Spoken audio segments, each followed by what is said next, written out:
I love sending Kym pictures because she gets irritated. Whatever irritates Kym, I like to do. Funny mamas. So, Two funny mamas. What's with the grin?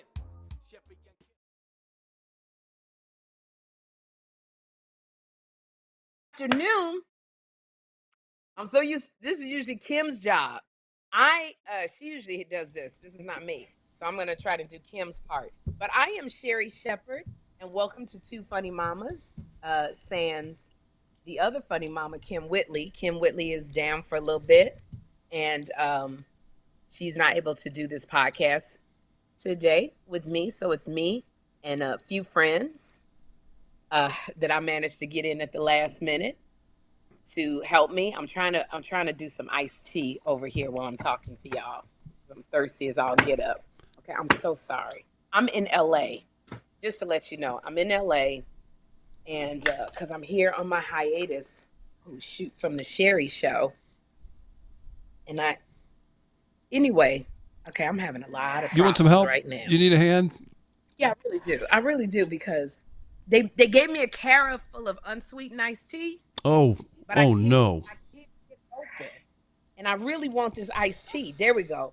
Oh, you need arm strength. This is like a bad romantic comedy. But here's the thing. When does Idris Elba in a maintenance outfit show up at the door? If a what? I said, if this is a bad romantic comedy, when does Idris Elba show up at the door in a maintenance outfit? Honey, let me tell you something. If Idris Elba showed up in a maintenance outfit, this will be a rom-com. That's what I'm saying. And then it would maybe turn into something else if I had to guess as well. Of course it would. Ain't no maybe about it. Who you think you're talking to? Sherri Shepherd. And then, everybody, if you're new to Two Funny Mamas, if you are not, you already know this is Chris Denman, our producer at Midcoast Media. They produce Two Funny Mamas. If you are new, then this is our producer, Chris Denman. I'm exactly what you would think a two-time NAACP Image Award-winning producer would look like. Yes, you were very instrumental in making us a two-time NAACP Image Award winner. He's got the two statues in his office, front and center. If you go to St. Louis, we're right up there. And I'm not ashamed to talk about you now because you look damn good. Your hair look good. You finally got it cut. I got to go to Baltimore tomorrow. I have to act the part. Yeah, you better go to Baltimore looking good. Okay, I got the iced tea. How do people from Baltimore speak? You know what you look like? This is what I like about you. Okay, I got iced tea all over my computer that I just bought, which I've been telling Kym to buy a Two Funny Mamas computer. How many years I've been telling her? We're going on 2 years. Last time I was in LA, me and Andre were gonna help her out, get her set up. We were gonna go over a bunch of business stuff, and I showed up at her house, and there were 17 people in the kitchen, and I don't do meetings like that. So nobody does meetings like that. Mm-hmm. Somebody actually said to me in a Q&A. I did a Q&A. I was in Vegas this weekend, and y'all, I'm about to get settled. Chris just started this thing right in the middle of me making iced tea. I think it's more fun for the people to see the real Sherri. It's just chaotic. It's very chaotic over here in this hotel room. But somebody says to me, you got to stop being so mean to Kym. And I said, I'm not mean to Kym. We've been friends for 30-something years. Yeah. But I feel like the spirit of Kym has taken over me in the chaos department here. Yeah. But Kym, so it was a little chaotic when you went to try to help Kym. Because Kym's computer is always acting up because she lets everybody get on that particular computer in her office. So whenever she's got to do Two Funny Mamas, because so many people have the app, her windows open and different, downloading stuff, it doesn't work. So I've been trying to get her, Chris and I, to use Two Funny Mamas money and buy a laptop that is dedicated, microphones that are dedicated to Two Funny Mamas. Because when other people use it, they have to turn off her microphone. She just, for some reason, does not want to buy a new computer because I think she likes the chaos of it all. That's a possibility. You. Oh, back to me. I think you were about to say I look like a highway patrolman that hasn't accepted a underground drug, like a backdoor drug deal yet. Is that what? Okay. Well, that whole scenario, you just overthought it. I'm going to tell you that right now. You completely Okay. overthought it. All I was gonna say was, you look like a white man to date black women. I'm gonna tell you that. Now, right now. okay, let's not pigeonhole here. No, I didn't I pigeonholed you because it's a good coupe to be in. All right. So let me tell you that right now. Right now, first of all, Chris Denman, y'all can't see him. You only see you can see how broad his shoulders is. You can only see next to the chest. Sure. So he's about 6'5", 6'6". I'm 6'3.5". Okay, same thing. He's about 6'5", 6'6", minus 3 or 4 inches, and he very attractive. But most of the time, yeah, go with me on this, okay? Okay, You're ahead. overthinking everything. All right. Most of the time, Chris looks like he got long hair. Sometimes it's a mullet. Sometimes it's not. Sure. His long hair. He wears these clothes. He look like a rock boy. Like he look like he gonna have a guitar and be, and all of that. And it's that's Kym's flavor. My flavor, I need you, if you white, I look like you've been with some black women. So this haircut, I love it.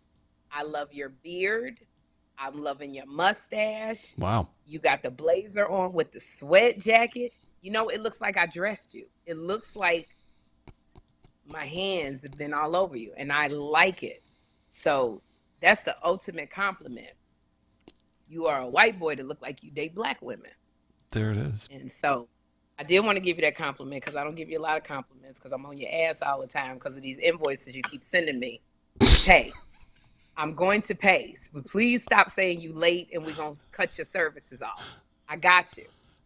If I don't get my paycheck, you don't get your paycheck. But you're going to be paid. So I did want to get, so sometimes I get mad at you, Chris, and I don't talk to you because you get on my nerves. But today is not one of those days. It's not one of those days. We got a bunch of people in the live chat. I love this. Eric Doug says I'm marginally attractive. I'm sure you're a supermodel, Eric. That's not true. I think it's fair. And look at the self-confidence Chris got that he actually read that comment. Oh, He's yeah. going to send you a Two Funny Mamas t-shirt. For your cattiness in the live chat. Pack93 says we're nasty and freaky. Launer says she loves me. Darlitha loves the haircut. This has been a very Chris-centric start to the show, but you know how we can change that, Sherri? How? Well, we got a couple things. You have a guest, and then we also have a great black business that's going to come on here in a bit. Thanks to Miracle Buttercream. We'll tell you about more of that in a second. Right now, speaking of more than marginally attractive, Andre Lavelle. Yes. Joining the show. Okay. Hello. Are you going to be eating on the show like Kym? No, I'm cooking. Oh, you're cooking. We had to do a podcast. What are you cooking for? Because I have to eat. You called eat me after the podcast. Okay. You called me at the last minute. So are you chopping food as you're talking? Is that what you're telling me? I'm preparing my food, yes. I'm going out into the yard to get some lemons off the tree so I can make fresh lemonade. Okay, Hollywood. Okay. We got to compete against squirrels and birds and all of this so you can be on this podcast with me? No, I'm getting What are you lemons doing? from the tree. Do the show from there. You look like a painting. That looks like an AI. Yep. That looks like AI did it. I can do He's just the trying to show front from here that he got a because I have a Yeah. I have a swing right here. I can sit on the swing and do the show from here. Hey, I'm in St. Hello, Louis. people. I could walk outside and pull an old weave off a tree. Okay. Maybe a broke down car. I don't know what it is. Let me see if I can get control of this podcast real quick. I don't Please. know what it is with you and Chris. But I gave you plenty of time. I gave you 20 minutes to get yourself together to come do this podcast with me. Where's my camera at? I thought you had finished chopping the onions and the cucumbers, and now you want to do it outside. Because ladies, Andre needs to see you to see that he's a homeowner with a lemon tree. So please take note of that.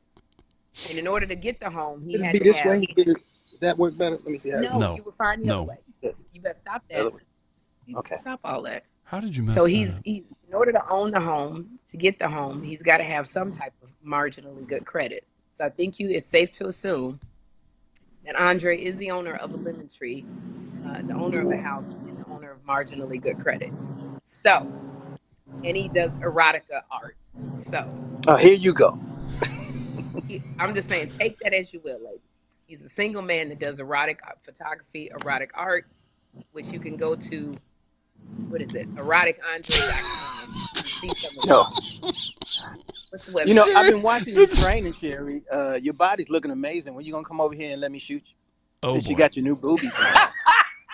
That's all you talk about every show, your new boobies. So bring the boobies over, strip down, and let's take some sexy pictures. Hey, now. You know, I want to tell you a little bit about Andre Lavelle. He is a dear friend of Kym Whitley and me. We've known Andre for, has it been over 20 years, Andre? Or close to 20 years? Did I take your first headshots, or what is second set of headshots? I knew No, you you before did my blew very up. first headshot. No. You did my very first headshots. Andre is one of the most amazing photographers and so talented that I've ever seen. He literally has, some people have to have an eye for the art, and Andre has that. So everybody in the comedy world knew Andre as a photographer who could capture really something really special that you would have for your headshots, because he has that eye, which is transferred over into. He has written some really wonderful movies, pretty phenomenal, I would say. He's got a bunch of scripts, and he's an artist at heart. It reminds me of what Erykah Badu say, y'all be careful. That's Shield and 10. That's one of his movies that's out. But he's such an artist, and Erykah Badu says, y'all know I'm an artist, so I'm sensitive about my shit. That is Andre. And he's got a very sensitive heart, a beautiful heart. And Kym Whitley steps on it all the time. Whenever it rains too much, she has him clean in the pool so that her dogs don't drown. Andre, So, I moved you he's a around on the wonderful camera. artist. I'm trying to figure it So I out. just wanted I'm trying to figure out my spot. If y'all didn't know Andre, this is Andre Lavelle, dear friend, family, to both Kym and I. A man who's been in there with Joshua and with Jeffrey, who is he trains Joshua and he trained Jeffrey.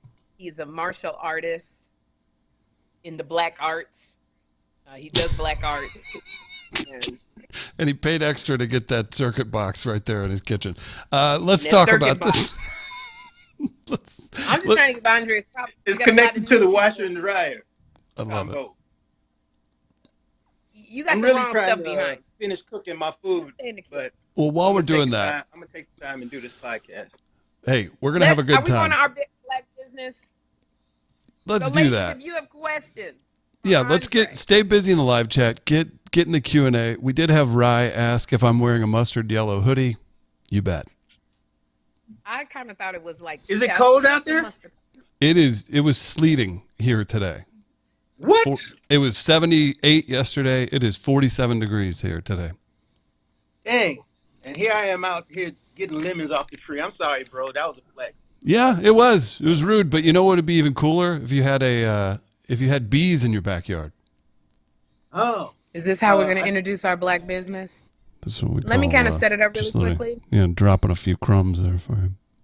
So we have a black business. If you're new to our podcast, Two Funny Mamas, we have a black business. Thank you, Cedar Lewis from Miracle Cedar's Buttercream. company. Chris is called Miracle Buttercream. Yep. Miracle Buttercream, and she's sponsoring. She's a sponsor of our Black Business segment, where we really interview a black business that's doing stuff and making their way. And she is absolutely wonderful. And let me tell you, I'm in a hotel, but Kym and I, and Chris and Andre, we use Miracle Buttercream. You want some stuff for your ash on your feet? Miracle Buttercream is it. My stepmother texts me all the time about how much she loves Miracle Buttercream. Can you pull that open? Is it in there? Oh, you bet. That's right. It smells so good. You put it on. Can you open it? Because I want them to see what the Miracle Watch. This is Buttercream not. looks I didn't know Sherri was going to pull this, but look at this. This is. Because I want used. people who are You following. get ashy, Chris? No. You get He ashy? gets ash. You get ashy? I wouldn't call it ashy. I get dehydrated. Okay. Oh, is that the word that y'all use? Okay. All right. I Well, require okay. suppleness. You need to be around some more black women because your ass get I need ashy. some as it suppleness right here. comes. That's what I need. Suppleness and dehydration. That's Nothing. the term. That Because fits. of Miracle Wow. Buttercream. And it's and I want to say it's so like slippery smooth, which is what I love. We all use it. So Sita has been so wonderful at sponsoring this segment of a Black business. We want to pass it on. She wants to pass it on because that's how you get blessings. You open up your platform and you pass things on. Okay. So we have a Black business coming up. She has been waiting for, we were supposed to have started this 45 minutes ago, but Andre was cooking and we were waiting on him to finish chopping up all of the vegetables. And he should have been grabbed that lemon off the tree. So we'll talk about you later, Andre. Okay. Yeah, exactly. And you take it like a man. I always do, baby. I always do. I needed to say that. So introduce our Black business so we can talk. We've got. I'm loving all this stuff. By the way, let me pull this up just a second. I love when Sherri is a little sidetracked, Andre. She's got the tea thing going on. She's hoping nobody breaks into her hotel. She's got a salad. It's actually salmon, spinach, carrots, asparagus, and a lemon with caper sauce. You ever made that, Andre and Chris? That's fantastic. So we're I have blessed. a spinach salad with a raspberry vinaigrette. That's what you're making? Yeah. Mr. Shield and 10? That's me, Sexy. baby. Well, the raspberries were sourced Ladies from like my front raspberry yard. vinaigrette. I could get, ladies, can you get down with raspberry vinaigrette dressing homemade with a man who owns a lemon tree? With a That big electrical box behind his head? Go ahead. That was his nickname in college. Know what any man got a big electrical box, ladies. Oh my goodness. Oh, wow. Well, we're gonna get to know our Black business today. So Lomar Farms, right? We're gonna learn all kinds about them. Beekeepers, they've got candles, all kinds of great products. I'll tell you more about Ivana. You might recognize her. She played, I'm gonna mess this up, Melisande Bauer on Guiding Light. You familiar with Guiding Light, Sherri? I love reinvention as well. Lomar Farms, they have Kopac's like right. bees. Yeah. They make beeswax candles, and they're really about the bees and how it helps the environment. So I'm really excited to talk to. Well, we got photos, and you know what? We can stop just percolating into. Let's bring on the happy couple. Who we bringing on? Welcome to the show. Wow. Big day for everybody here. The proprietors of Lomar Farms. Welcome to the show, and thanks for coming on, ladies and gentlemen. Thank you. Hello. I'm Ivana. Hi. Can you hear us? Hello. Hi. Can you hear us? And Yeah, we hear you. You hear us. Okay. There it It's is. Ivana and Brett Wright. What's happening? I didn't hear that name beyond my wig. Ivana Brett. and Brett. B-R-E-T-T. Is it Brett or Brent? Brett. Brett. Brett. Thank y'all. I'm wearing a wig. It's really thick. Sometimes I can't hear. Pull her hair back. 4 years. Why I'm do not we need bald headphones? like you are. Ivana and Brett, hi. Welcome to the What's show. happening? Hi. How are you? We first want to apologize to you for having you wait so long. Our guest host for Kym, because she couldn't make it today, is Andre Lavelle, and he had to finish chopping up vegetables for his food. So we were very late, and we ask your forgiveness and if you have a little grace. No problem. We were truly entertained. We got a chance to see how the sausage is made while we were waiting. So we saw it all. We saw it all and heard it all. Just so you know. And that lemon. Yeah, I tree know is y'all heard amazing. some stuff. Yeah. Well, if you ever want to use lemons with your beeswax, Andre owns a lemon tree. So there we go. That's it. That's it. That's it. We're very excited to have you. And I was reading about Lomar Farms, and this is a whole family business that you guys have started. I read that you came out of Harlem and you moved and you put everything into your business. Can you tell us about Lomar Farms? Yeah. Yeah. Yeah. So Lomar Farms is actually Lola and Marley are our two daughters. So we took the name Lomar and came up with that. And what most black people do when they leave Harlem is go buy a farm and start raising bees. So Story as old as time. Yeah, exactly. Everybody's doing it. So yeah, everybody should get on board and figure it out. But yeah, we had a crazy idea to find this property. It was pretty dilapidated, and along our sort of journey, we figured, how can we fix it? We actually saw a documentary called More Than Honey, which basically said, if you have bees, then and pollinators, then that's the best way to sort of rehab the property. So I guess 9 years ago now. Yeah, 10 years ago. 10 years ago, we started beekeeping. We took a class, got stung a lot, messed up a lot of stuff. Definitely trial and error. Yeah, trial and error. And then we ended up here with a business that makes, candles. It makes honey. Well, the bees make the honey. We take it from them and put it in jars and sell it. But we have a spice line. We heard from a rumor that you might need CBD. We have a CBD honey that's pretty spectacular. Yeah. That'll take care of you at night when you need it most. So so that's it.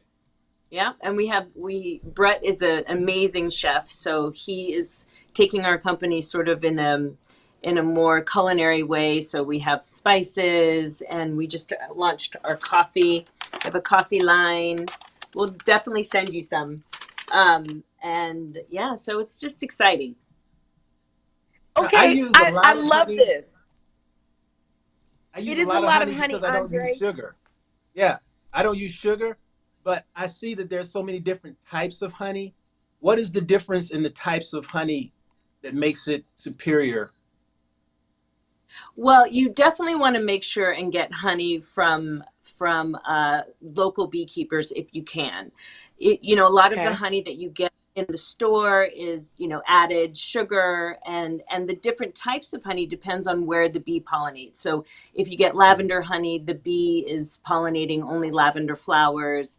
And if you get wildflower honey, that's all different kinds of flowers. So those are usually the types of honey, or else they're adding different flavors, but I wouldn't recommend that. I would just get, honey that's pollinated by bees, like different types of flowers by bees. Ours is a wildflower honey. Yeah. Also, you want to make sure you get raw honey. You don't want to get the processed honey, because that takes out all the amazing effects that honey has, antimicrobial, antibacterial. I mean, people use it for skin irritation. They use it to sweeten their tea. I mean, it's an amazing, amazing product that really, really, really helps humans a lot. And literally everything that the bee makes helps humans. Even the candles, when beeswax is burned, it creates negative ions in the air that take down the positive ions. So dust, pollen, dander, it takes it down out of the air. So if you're burning beeswax candles, it's actually like an air purifier. So, I mean, bees are absolutely amazing. I have, Andre, can I step in? Yeah, please. Okay, we're going to try to do this. We have a controlled chaos. I have so many questions for you. This is like... Oh, now you're going to... Yeah, I was like, oh, here comes talk show Sherri. There she is. I know, because Kym always gets on me, and I want to keep it professional. Because let me tell you something, and y'all know Kym very, very well, and you know your friend, and I know my friend. Andre knows his friend. Chris knows the woman that he's in love with. Okay, and we all know... If Kym was on this podcast, she'd be rocking back and forth. And y'all be trying to get Kym's attention. And we love Kym and we miss Kym. Hey, I'm going to interrupt. Because people.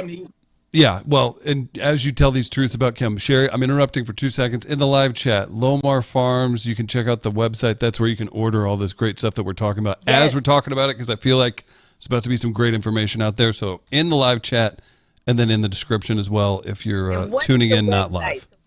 It's what's the website? LomarFarms.com. That's LOMAR Farms.com. LomarFarms.com. And we'll have them tell you why it's named that as well soon. Absolutely, because we want to keep mentioning that, and we lovingly make fun of our friend Kym because we all love Kym so much. Chris loves her a little bit more than we do. He's in love with her. So I had so many questions. It's so funny when you guys say we decided to do something a little bit different and open up, get bees. Like most people say, we're gonna quit our job, put our life savings into opening up a soul food restaurant, or barbecue, or I would never think of, why on earth did you say we're gonna take bee classes, because that's what the world needs. Like, is that the technical term? Yeah, I mean, basically it is what the world needs. When we saw this documentary, it was all about the declining population of honeybees. And basically, bees and pollinators are responsible for pollinating 1/3 of the world's crops. So if they go away, our food goes away. And it really did touch us. And so we were kind of like, how can we help? And how can they help us? It's like a symbiotic relationship. They help us, keep the property beautiful, and we help them. They give us their resources, and we make sure they have enough resources. So it really was about how can we help the environment, and how can we help the bee population. No lemon tree without it. That's right. So we call a callback, ladies and gentlemen. I have a plum tree too, and it's just starting to blossom. So I see a lot of bees and hummingbirds because I have a plum tree and it's got the blossoms on it. And they're doing the pollination thing back here all the time. Yeah, so we know he's got 2 trees now. We know that we got plums and we got lemons, so we're good. Let me tell you about ownership, the Black man and ownership with these trees. But and again, tell me y'all if I'm asking too many questions. I have so many questions.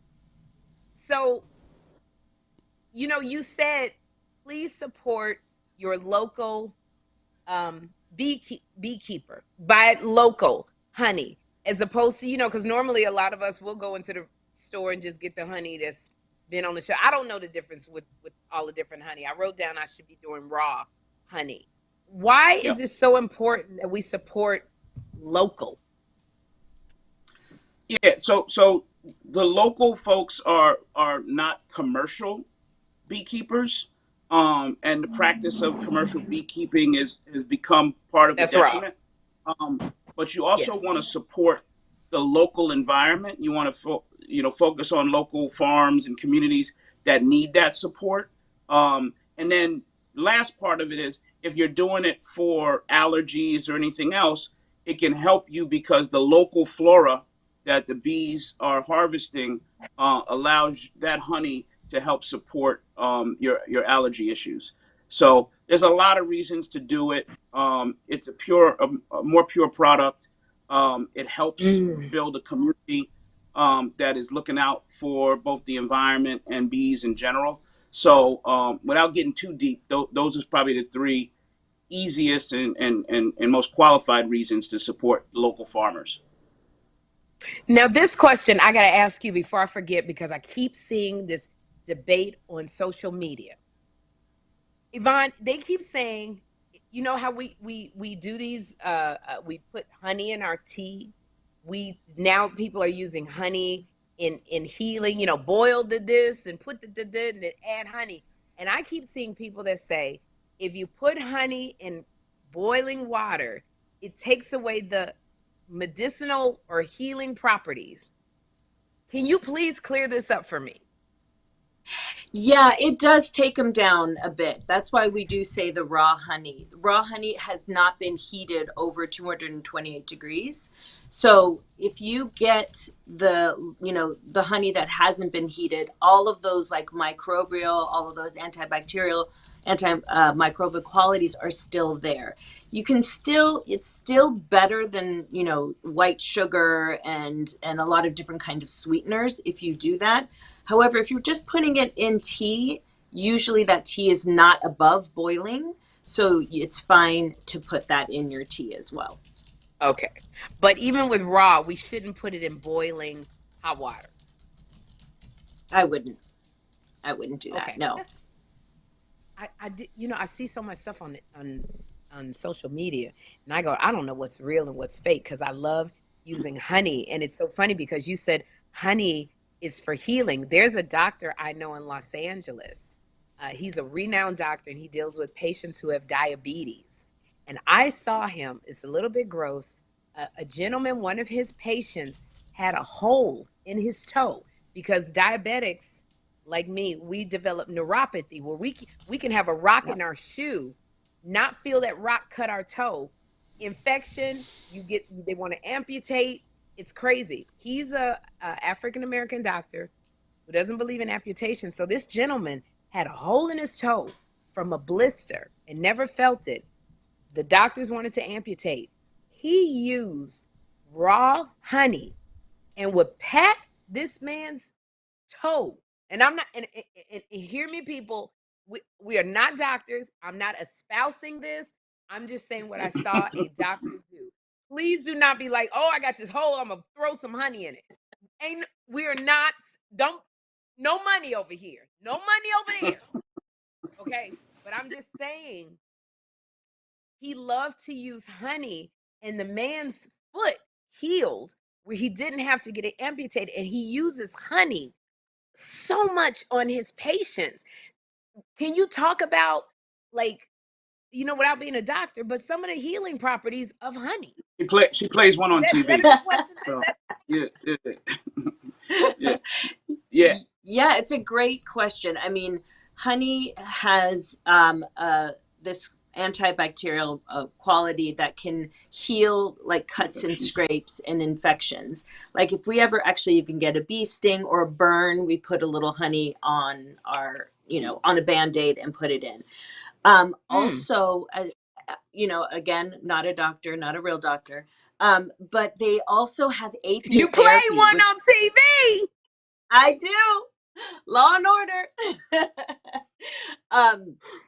So they take apiotherapy is bee sting therapy.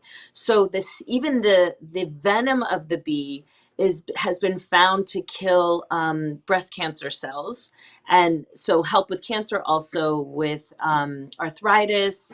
So people are doing this type of therapy as well, where they get sent these older bees and they sting themselves with it. So and then I don't know if you've heard of propolis, but that is also like a throat spray that people use. And that's literally from the bees as well. They take the tree sap and then they eat it and then they regurgitate it like everything else. And they use it as like a glue, but it's an antibacterial glue. And people take that and mix it in and make like a tincture with it and spray it in their throat. Like everything is so amazing that they make. Yeah. And honey is also used for burn victims as they're healing. So they put that on their skin. That is medically proven that they use it for that. So, yeah. So Andre, they're not talking about a man who's been burned by women. Honey don't fix none of that. They're talking about actual burn. Is this you, Yvonne? On Law and Order? Yep, Law and Order SVU. My next air date is April 11th. So I play Dr. Darby Wilder. I've been playing it for like probably the last 10 years almost. What people don't please realize support. When I just want to say this one thing, Andre. Mm-hmm. I'm sorry. What'd you say? Wait, you know how my memory. I'm so Kym today. Please support Yvonne on Law and Order SVU. It's coming on, you said April 11th, right? That's right. Yep. April 11th. Support her. And also it is lomarfarms.com if you want to find out more about bees and their products. They have so many amazing products. So I just want, Andre, I'm sorry, keep going. What people don't realize, the hive mentality to protect the queen. When a bee stings, they actually die from it because they pull their booty out. That's right. Okay. That's right. Hey, look, we say it all the time. Look, if humans could be more like bees, we would be in a much better place. I mean, the hierarchy, the way they run their show, the queen, really takes care of everything, and just they have Everybody has a job. Everybody's job is important. Yeah. And, the majority of the hive is actually about 85% female. There's only about 15 to 10% male bees in it. So it's run like that's a lot of working on the men bees. Got to keep the hive going. They throw us out, man. Come October when it gets cold, yep. they basically throw out all the men. They're done with us. Yep. And they kick us to the curb to die. Yeah, because all they do is they just basically eat. They don't take care of the hive. They use all the resources. And then when we don't need them anymore, when they don't need to impregnate a queen, they have to kick them out of the hive. Sounds. Yep, Andre, you about 5 minutes, Andre, from being kicked out of the hive. Little close to home. Little close to home. Yeah, that was triggering, Andre. Isn't it? Wow. Tell us what's going on in the live chat, Chris. What's going on in the live chat? Andre, you're a real host. Look at you. I'll be watching and learning. I'll be watching and learning. I love this. Sister bees needed a moment. Themselves. And by the way, no one's even commented. I dressed the part for our lovely guest today, and not one compliment. Whatever. Oh, as a bee. Oh, we didn't know that. Buzz off, Andre. No compliments. All right, let's get. If there are any comments for, there's a bunch. We would love. Yeah. Oh. And do me a favor, you can go to Instagram, Lomar Farms. It's in the live chat. You can go give them a follow. Let me find this. I want to give a shout out to, there's a bunch of good questions. I want to find out, someone has ordered. Someone just ordered, I believe. And please let's support. we have a we have a discount code for two funny mamas. So if they want, let me know. I'll cancel that order, and they can use TFM15. They'll get 15% off for the whole month of April. Oh wow! What? Yes. Thank you so much, honey. Yes, great. TFM15. MM says he's ordering a trough of their honey. Okay, I don't know if that's the exact size, but it's all right. It's all right. TFM15 for 15% off for the entire month of April. How generous of you. Yep. We sure appreciate that. Very kind. And please support a local Black business, which is lomarfarms.com. And we want to support Yvonne on Law & Order SVU, April 11th, because I know a lot of you guys recognize her as soon as you saw her face. But love it that you have questions. So, oh, yeah. We got a bunch. There's actually real good questions. I wanted to also thank Miracle Buttercream and CETA, miraclebuttercream.com for sponsoring this segment and bringing us great businesses to check out every week. And this week, too, we get Brett and Ivana and lots of fun. So a good question from Learning to Get Her. Can you ask about the sounds bees make? Do you know how they communicate with each other? The sound, they basically communicate with each other actually through like a wiggle dance. So it's not necessarily the sound, it's more like a movement. So if they see a good source of where nectar is, where the flowers are, where water is, the scout bee will go find it. She'll come back and she'll literally like do a little wiggle dance to show the rest of the bees, turn left at this tree, turn right at this pond, turn left here, and then the bees will actually be able to find it. They can send the bees from the hive back to a size of a quarter 2 miles away by just fluttering and telling them in their own bee language how to get to that spot. So for water or nectar or whatever, it's pretty amazing. And they also communicate with pheromones. Oh, go ahead. With the pheromones? Yeah, they communicate with pheromones. So if there is, an intruder at the hive, they'll release pheromones that'll tell people to get ready to sting or tell bees to get ready to sting, and that's how they communicate as well. Along with that question, this is what I always wanted to know.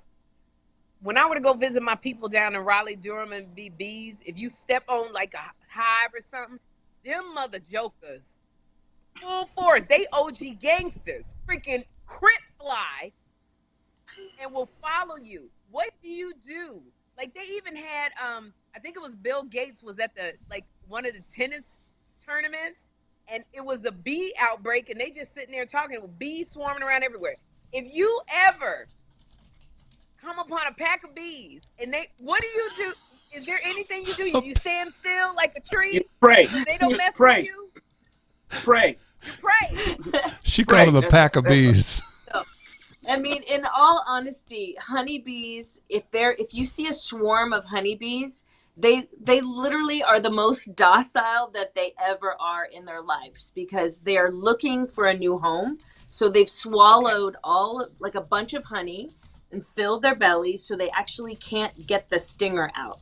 So if you see a swarm, which happens, that's a natural process, they swarm, you are safe. You don't need to run and swat or anything. You can, slowly walk away out of harm's way, but they won't sting you. And what you're real used to seeing is wasps, yellow jackets. They're aggressive. They'll just sting you just for the heck of it. You know, they're evil insects who just really want to light your behind up. They're pollinators too. They're pollinators too, but they will light you up for no good reason. Are they like cousins, these wasps and bees? Yeah. They're different species, but they are pollinators, like butterflies, bumblebees, wasps. I mean, they do help pollinate. So at least there's that. The worst thing you can do is swat at them because you irritate them. By swatting, you create more of an issue. That's right. Yeah. Well, and the fear pheromone comes out. So your carbon monoxide that you're putting out and all that, when they get that, when they smell that, you got a problem situation. So they don't like the carbon dioxide that you release, like when you're breathing heavy or when you're nervous. So, I have one good question. 'Cause my boys and I, we always wondered, what is honey made of? Because he said it's like bee puke, and somebody else said it's doodle. I don't know what bee. Oh, good grief! It is regurgitated nectar that the bee has ingested from a flower, digested it, and thrown it up. So technically, it is bee puke. Yes. Oh my God! But very good tasting bee puke. Very good tasting bee puke. Hey, shout out to that's the best tasting vomit I have ever had in my life. Go ahead and use that in a clip. Shout out to Brandon. Brandon's the one who ordered, and we just got the TFM15 code out for everybody. You can go to lomarfarms.com, check out all those great products. I believe you said why you named it, but you've got this great graphic. Could you tell folks really just about the business, kind of how you two met, anything like that? Because I know we won't have all night to go through this, and we have done a 4-hour podcast before, so be careful. But this is a great graphic. You all can check this out. But could you tell us about the business and just really, I mean, this is not like you joked about it up top. This isn't normal. You're a chef. You're an actor. This is a wild, unique story. It's very cool. But where are we at? What's on the sheet? Give us the overview. Yeah, I mean, look, to be honest, we didn't intend on, having a farm. We didn't intend on beekeeping. It was really, once we found this property, we loved it. We wanted to fix it up. We started beekeeping because we were inspired by a documentary. We named it after our kids. We started making, actually extracting honey, giving it away to friends. We then started making beeswax candles and giving it away to friends. And then at some point we had so much byproduct that it just made sense for us to get into a business. I'm sort of a serial entrepreneur. Been doing small businesses my entire life. And we just saw an opportunity to build something and leave it for our kids and have something that they can go to if they so choose and decide to follow it. It's named after them, so hopefully they're inspired to develop it and take it into different directions. And it's just been a great community outreach sort of process for us, hearing what people recall and how they speak about our products has been really, really great for us. Me being able to have a venue to make products that we like, that we love, that we use every day and wanting to share that with other folks. So, the spices, I've been, a cook. I went to a little bit of culinary school, but we cook for friends all the time. They're always asking me for recipes. When we were in lockdown, I did a little show around it. So we started making the spices.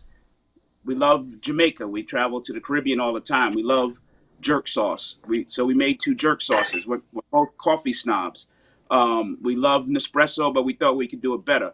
So we developed two coffees that we're now selling. So it was really just an evolution, and crazy idea, to be honest. But it's something that's all come together. We do it as a family. Very, very tight group of folks that do it. We're now getting to that point where we have to expand. So that's sort of the next step for us, is to try to figure out, where we go from here. How do we really commercialize the business? But it's been the support of our friends, family, communities. We spent 7 days in Africa with Kym, and we spent a lot of time talking about the bees, which is, sort of how we got here. But it's all about that community outreach, and, you tell your friends and they tell their friends. And what Brett's not telling you is that, he has been a marketing genius for the last 35 years, started out in the music business. And I'm telling you, if it wasn't for him, I would be selling my candles and honey on the end of our road with a little can saying, drop in $20 and take a candle. So he's definitely brought our business to, a level where it's grown and it keeps growing. Our daughters would probably, we talked to them a little bit about going into maybe a makeup line, since that's what they're interested in. They're 20 and 21. So we just wanted to build this, this business so that we can pass it on to them, and they can pass it on if they want. Sherri, I have a question. This is Two Funny Moms. Yes. You guys talk about your kids. I grew up in the country, I wouldn't say a farm. I had horses and stuff. And how much I'm curious about the kids, Sherri. Would you bet that the ladies are involved in the labor as much as... Oh, I know they are. I'm looking at Yvonne and Brett right now. I know they got they're special, because it's let me tell you something. As somebody who's done a lot of labor in the country and in the sun and all this stuff, it's not easy. And you all, I'm sure, earned your stripes getting them involved. Yeah, I think, coming from the city, we have one, Marley in particular, our youngest one, absolutely loves to make money. We pay our kids. There's no do our work for free. We give them a salary, they work. And so they sort of pick what type of work they want to do. Lola is more the designer. She makes, a lot of our t-shirts. Marley is the hard labor kid, and we pay them. Who does the smoking? Who does the smoking? The smoking the hive. Smoking what? Hey now. Hey now. Hey now. Yeah, I mean, we both do. We are both in the hives. We take care of our own bees. Yeah. She does most of the bee work, to be honest. I started with her, but I've moved on more to the marketing and the packaging and the product development and stuff like that. But she really runs the workshop and the bee stuff. I'm there to help lift the heavy stuff, but she does most of the hard labor. I know that sounds crazy, but yeah, she handles that. Yeah. What does the smoke do to bee? Will you stop going into the people? We got some other questions too, Andre. He's trying to get his lemon tree. He's trying to make his lemon tree keep going. So the smoke basically stops them from communicating with each other. It throws their pheromones off. So when we're in the hive, you smoke it so they don't wig out and start busting off on you. Oh, okay. That's very cool. I like that. That's very cool. I'm gonna do a cigarette when I'm around you, Andre and Chris. Judith has a question in the live chat. This is hilarious because I can tell Sherri has like 10 questions for you. Judith wants to know, the ghost pepper hot honey is sold out. When will it be back? Yeah, Ivana, when will that be back? Uh-oh. That will be back within the next few weeks. That is a delicious, delicious product, so we have to get that back. We sold out of that pretty fast, but we'll get it back within the next couple of weeks. Okay. And you must try it. Yeah. What is it? It's the hot honey. What? So it's a ghost pepper, which is one of the hottest peppers on the Scoville scale that we've infused into our honey. So it's basically, you've heard of like Mike's Hot Honey and all of that. This is pure honey with ghost pepper in it. No extra additives, no extra anything. And it is absolute fire and ridiculous. Now, if I may say so. Excuse me. I'm so excited about y'all. It's lomarfarms.com. You get 15% off if you use the code TFM15 for the month of April, which is very generous. But your website is luscious. I love your website. So if I'm not looking at you, I'm either eating my salmon that I need honey on or ordering something. But okay, oh my gosh. How long have you two been married? We've been together for 31 years. 31 years. Damn. And we've been married. Yeah. We've been married for 21 years.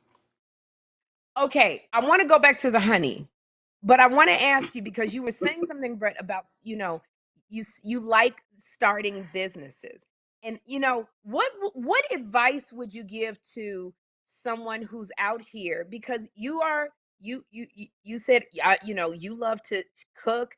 Yvonne is an actress, but to start your own business, that's very scary, because you're putting a lot of your finances, you're sacrificing, you're leaving a lot of what you know. You guys embarked upon something that you had no idea if it would fail or if it would be successful. So what advice would you give to somebody who is listening and watching you going, I really want to do something, but it's just, I don't know if I can. There we go. Well, look, I think you can. Everybody can. It's about it's really about finding the passion, right? Really studying what it is, whether it's through apprenticeship or working someplace. I don't advise anyone to just pick up and just try something new that they've never done without getting some experience, working with somebody, studying, going to classes. We took a beekeeping class. We didn't just go out there and start raising bees. We took an accredited course and learned what to do and what not to do. But I think, look, everybody can figure it out. It's not rocket science. It's really, are you willing to work hard? Are you willing to put it all on the line? Did you study your craft? Are you passionate about what it's doing? And then it doesn't feel like work, right? It feels like a lifestyle, feels like something that that you can do every day without getting tired, without feeling like you're at a loss. It's really get into it for the long haul, start slow, build slow. We've been working on this commercial part of the business for 6-7 years now. We've not taken on any investment. We own it all ourselves. We could have taken loans. We could have brought on partners, but we wanted to build it our way. We wanted to have control. I've been in several businesses where we had, private equity partners, venture capital partners, big money partners who really get you off of what your vision is for your business. So have a clear vision for what it is you want to do. Start slow and be patient, right? And learn, every day as you go. I think that's the real key to any of these businesses. Because once you start bringing in other people, they have different interests. And most money people's interest is, they want a preferred rate of return over a period of time that may not be conducive for what can naturally happen authentically. So I think that's my preacher speech for business startups. It's worked for me. No, I want you to finish. I'm sorry. No, I was done. How do you handle failure? Yeah, look, failure is, sort of the best education. At the end of the day, you learn more from your failures than you do your successes, right? So I think you have to look at failure as a building block and a stepping stone and a foundation to get to the next level. You're not going to be perfect at anything the first time you try it. You've got to fail several times at things to master that craft. So, you got to be in it to fail, and you got to fail to win. So I think it's really, really important that you look at failure as a stepping stone and not a detriment. Yeah, a teacher for sure. Yvonne, what do you think about, you've been married for over 30 years. Now you guys are you had a separate career. Now you guys are working together in this business that you have with Lomar Farms. How do you do that? I know even me and Andre, the relationship we have, Chris and I, my mouth always gets me in trouble because I'm an alpha. And it's hard for me to sit still. You see, I keep interrupting Andre. Chris already getting on my nerves. So, like, how do y'all make this work and be married for 31 years? They use that honey more than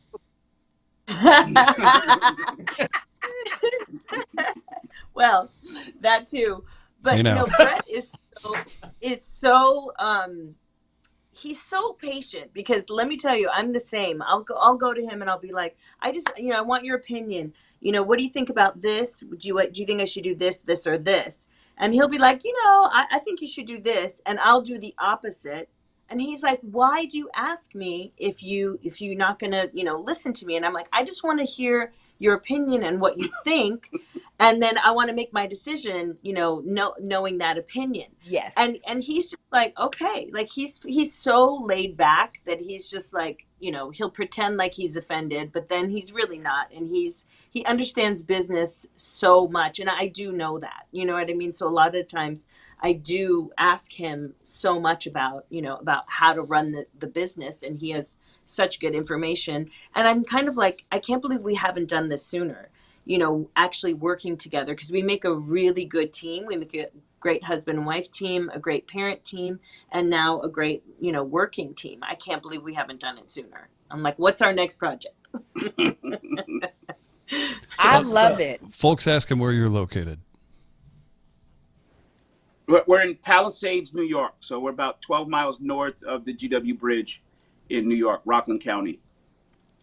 Oh, I will be there personally to pick up my stuff. You don't even have to mail it.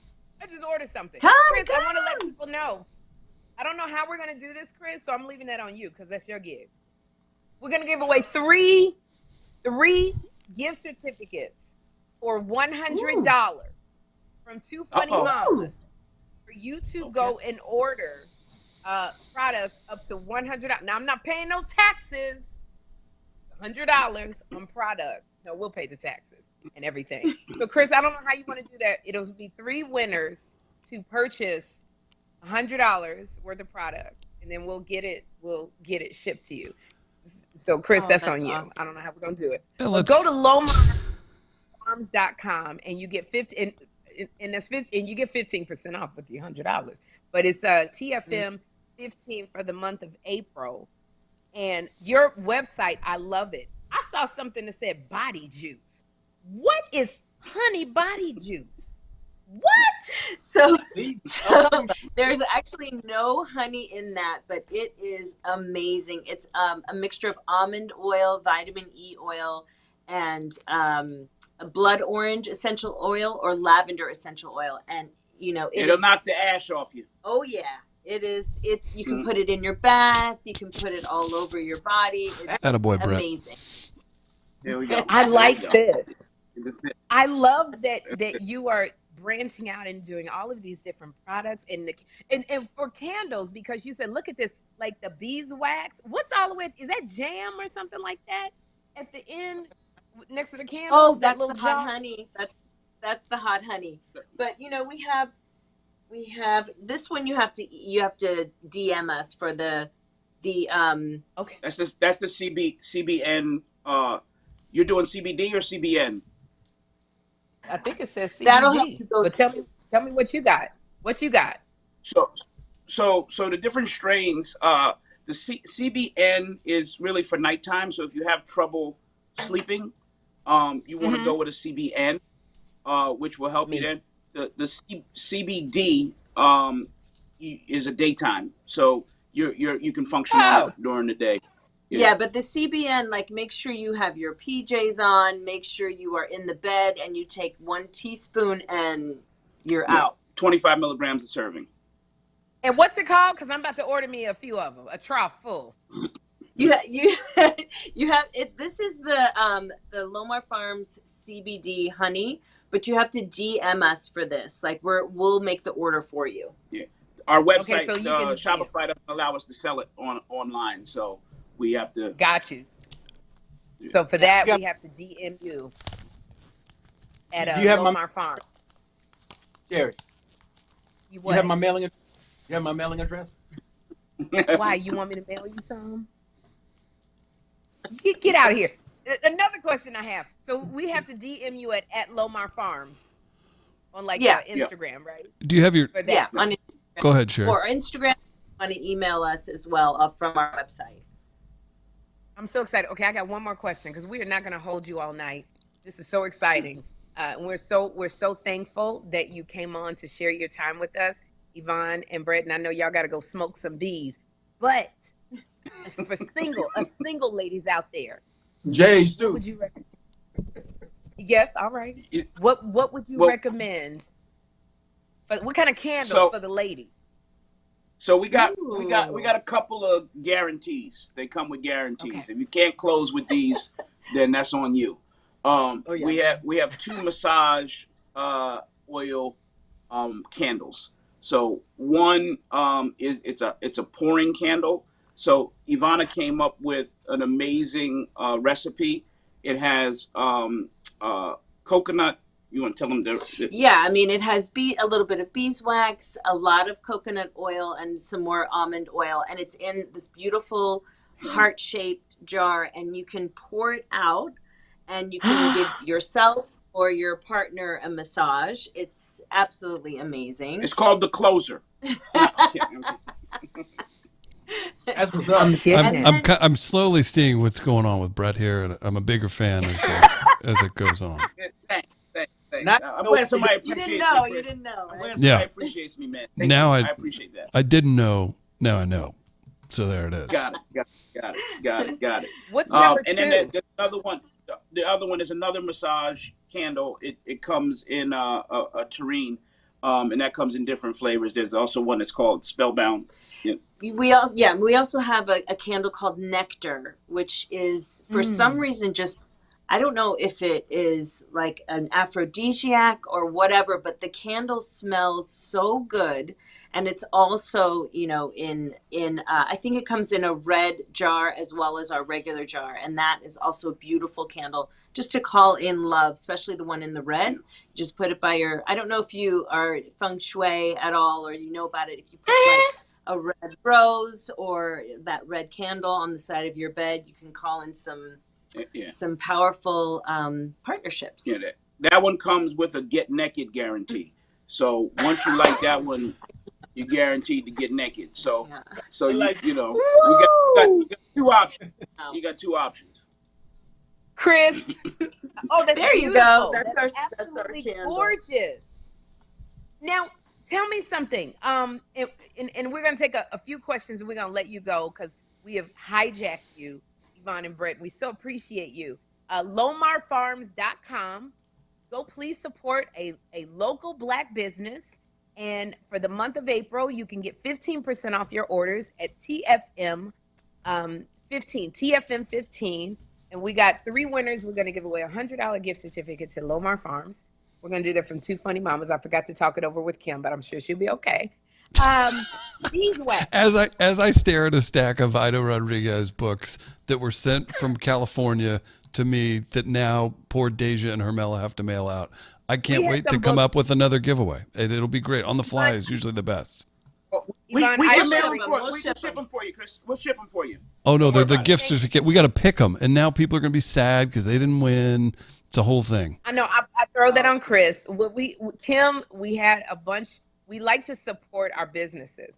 And so Ida Rodriguez, who's an amazing Latina comic, she wrote a book, and I bought a case of books that we both signed. Ida signed it. Kym had the books. We have gotten the winners. 6 this months girl ago. ain't sent the books out. 6 months ago. Just now. I'd have been on 5 months ago. The winners have gone on and moved to another country. Chris just got the books from Kym. Addresses collected 5 months and 29 days ago. Addresses ain't no good. So I'm trying to do this. But a question for you, beeswax, because there's so many candles out here that are not those bees. Y'all, that make my stomach jump. That scares the hell out of me, this picture of Yvonne holding a bunch of bees. They look like roaches that fly. And I know the bees I'm not trying to offend you. It just scares me. But beeswax, and there's so many other candles. Like if you go into the mall, they smell good. I don't know if those are beeswax. Like, what's the difference between those and those candles you give it $2, $3, or the perfume candles? They're not good You for want you. to take this? Yeah, you want to take it? So look, we don't want to knock anybody else's hustle. That's not where we're coming from. Okay. But a lot of the products that are out are toxic for you. The types of wax that they're using is sludge, petroleum-based products. When it burns, all that black soot and all that sort of stuff is not good. The wicks sometimes contain harsh metals, mercury and all sorts of stuff that's not good for you. The fragrances that are used are toxic when burned because they overscent them and they go well beyond what they're supposed to get that like super scent. So if you're not buying beeswax, which we absolutely think everyone should use beeswax candles, soy is a better alternative, not completely clean, but a better alternative. You should always look at the bottom of the candle to see what the ingredients are. And if it doesn't say soy, if it doesn't say beeswax, I would probably leave it alone. That's just, Okay. No, that's very good advice, because a lot of times we don't know, because I see on social media, everybody's making candles and they're selling their candle line. And my sister's selling some candles she made. Every time you blow it out, it's black smoke everywhere. You can't even see in the daggone house. My sister trying to kill me. This is what I got. She's trying to kill me. I'm not knocking nobody's hustle, Jeff. No, we can knock my sister's candle. I'm knocking my sister's candle because she's trying to get the money, the life insurance. But I do want to say, do we have time for maybe 3 questions from our listeners and our viewers for you? Can we do that? Yeah, absolutely. It's raining here. Chris, we got 3, and we're going to let Brett and Yvonne go. Go, Chris. I have one more question. What's the difference in honeybee and bumblebee? I'm laughing. I cut you off, Andre. Sorry. What's the difference in a honeybee and a bumblebee? Yeah, because honeybees, when you said if they're honeybees, they're fine. I don't know the difference when they're running after me. That's a good question. Yeah. So, I mean, basically a honeybee makes honey. The bumblebees do not make any honey. They just, pollinate and they make their nests. But the honeybee actually collects the nectar and the pollen from the flowers. They go back and they create honey that they need to eat for the winter. So that's the main difference. Yeah. And you can tell the difference primarily. The size of the bumblebee is a big, round, furry bee. The wasp and yellow jackets are generally bright yellow or black with stripes. And then the honeybee is almost looks like it's a smaller version of between those two, and it almost looks like it's a little furry. So they're almost like a tiger color and furry. And they can be a little darker or a little lighter depending on their genetics. And one other question, because I got to top Andre because of my mouth. What people? You think Andre gonna end this podcast with the question? Well, we were going to talk about in the live chat, so I'm going to get off the screen. Call me back when you'd like to talk to the audience. Hold on. It's just one more question. We're gonna go to the live. It's your show. Okay. Ask as many as you want. I want to know this. It's lomarfarms.com. Amazing website. TFM15 for 15% discount through the month of April. What happens if you get stung? How many of us have walked and stepped on a daggone bee? What do you do if you get stung by a bee? Okay, so I mean, in general, I've been stung 6 times at once, and it was not fun. It's extremely painful, and hopefully you're not allergic. I know it is painful, but you know it's also medicine. But if you're not allergic, you can actually put a little bit of raw honey on there, or you can take a little like kids Claritin, and it'll take the swelling down. You want to make sure you take the sting out immediately if the sting is in you, because will continue to pump the venom even if the bee is disconnected. Like it can still pump venom. Get it out as fast as you can. Yeah, because that. So do you just pull it out? Yes. Okay. Quickly. Yep. That thing, and you can ice it and take a Claritin. Okay. All right. Now we can go to our callers and listeners for 3 questions, Chris. Since we're all acting up, I'll start with a statement. I love the controlled chaos here. This is fun. Nothing. This is a well-oiled show today. Oh, this might as well be the CBS Evening News. Like this is. You throw Kym, her 10 guests, a kid, 3 dogs, an internet. Usually there's sirens because I'm in St. Louis. It's a whole thing. Like it's a whole thing. But so y'all got the good one today. Boy. That's right. We want to come back and see our friend Kym. So anytime y'all have us. Did you fill her? Boy, she came back from that trip, and she has not looked at me the same since, and blamed me for many of the atrocities she learned about. It was very. It shook. It shook. We went from best buddies to no. We had some deep experiences in Africa. Yeah, I mean, we went to the slave. They call it the castles. All right, I'm getting off the screen again. Yvonne and Brett. Yeah. This was the fun thing about Kym. She came back a militant like I've never seen her before from Africa. Yeah. And we got along. She got on Chris so bad. And she was like, he had to answer for all of the ancestors. Poor Chris was like, I didn't do nothing. And every answer when he couldn't answer, Kym was so mad. I said, Kym, I ain't never seen this side of you. No, it was deep. Chris. It was deep. We all came back different. You know what I mean? I wear my dashiki once a week now, just to stay in touch. My African name Kwame. Born on Thursday. I'm power to the people. Did you say Kwame means born on Thursday? Yes. Yeah. Oh, I love that. I love that. That's my West African name.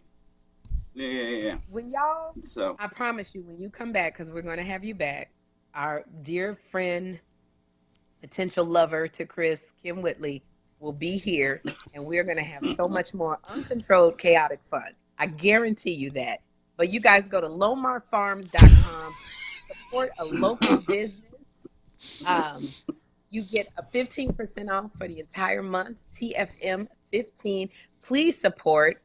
We have the most generous followers. They have gotten us 2 NAACP Image Awards.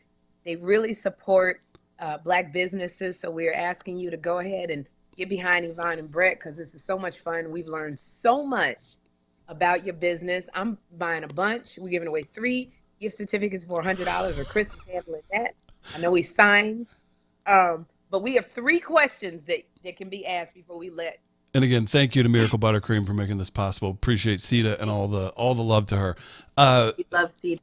Couple quick statements. Yes. Magnum VA, I don't need a candle to get naked. Tasha, I need to win because I need to get that naked one.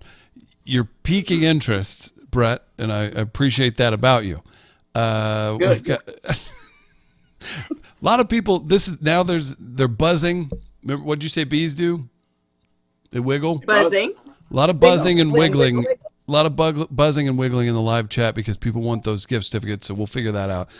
It is through me, so maybe change the attitude if you have a negative attitude towards me. Karen says, I usually don't chat. The Lomar Farms products really piqued my interest. I'm a huge fan of TFM and Chris, Andre, B-Flat.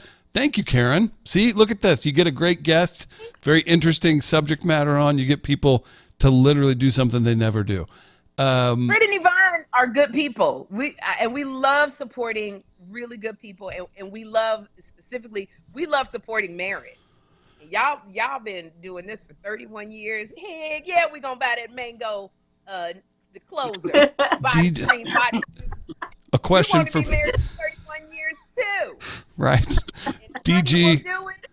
DG keeps asking if I've won. DG, thank you so much for your excitement. I have to come up with a fair way to give these out. That's I got to do that. I'm so sorry. So let's get to a question. Hey, Matt, Fred, okay, I can't ask that one. Freddie, would you like to see my NAACP award? We would love that. Oh, this could be interesting. What is you doing? Love to. I would too.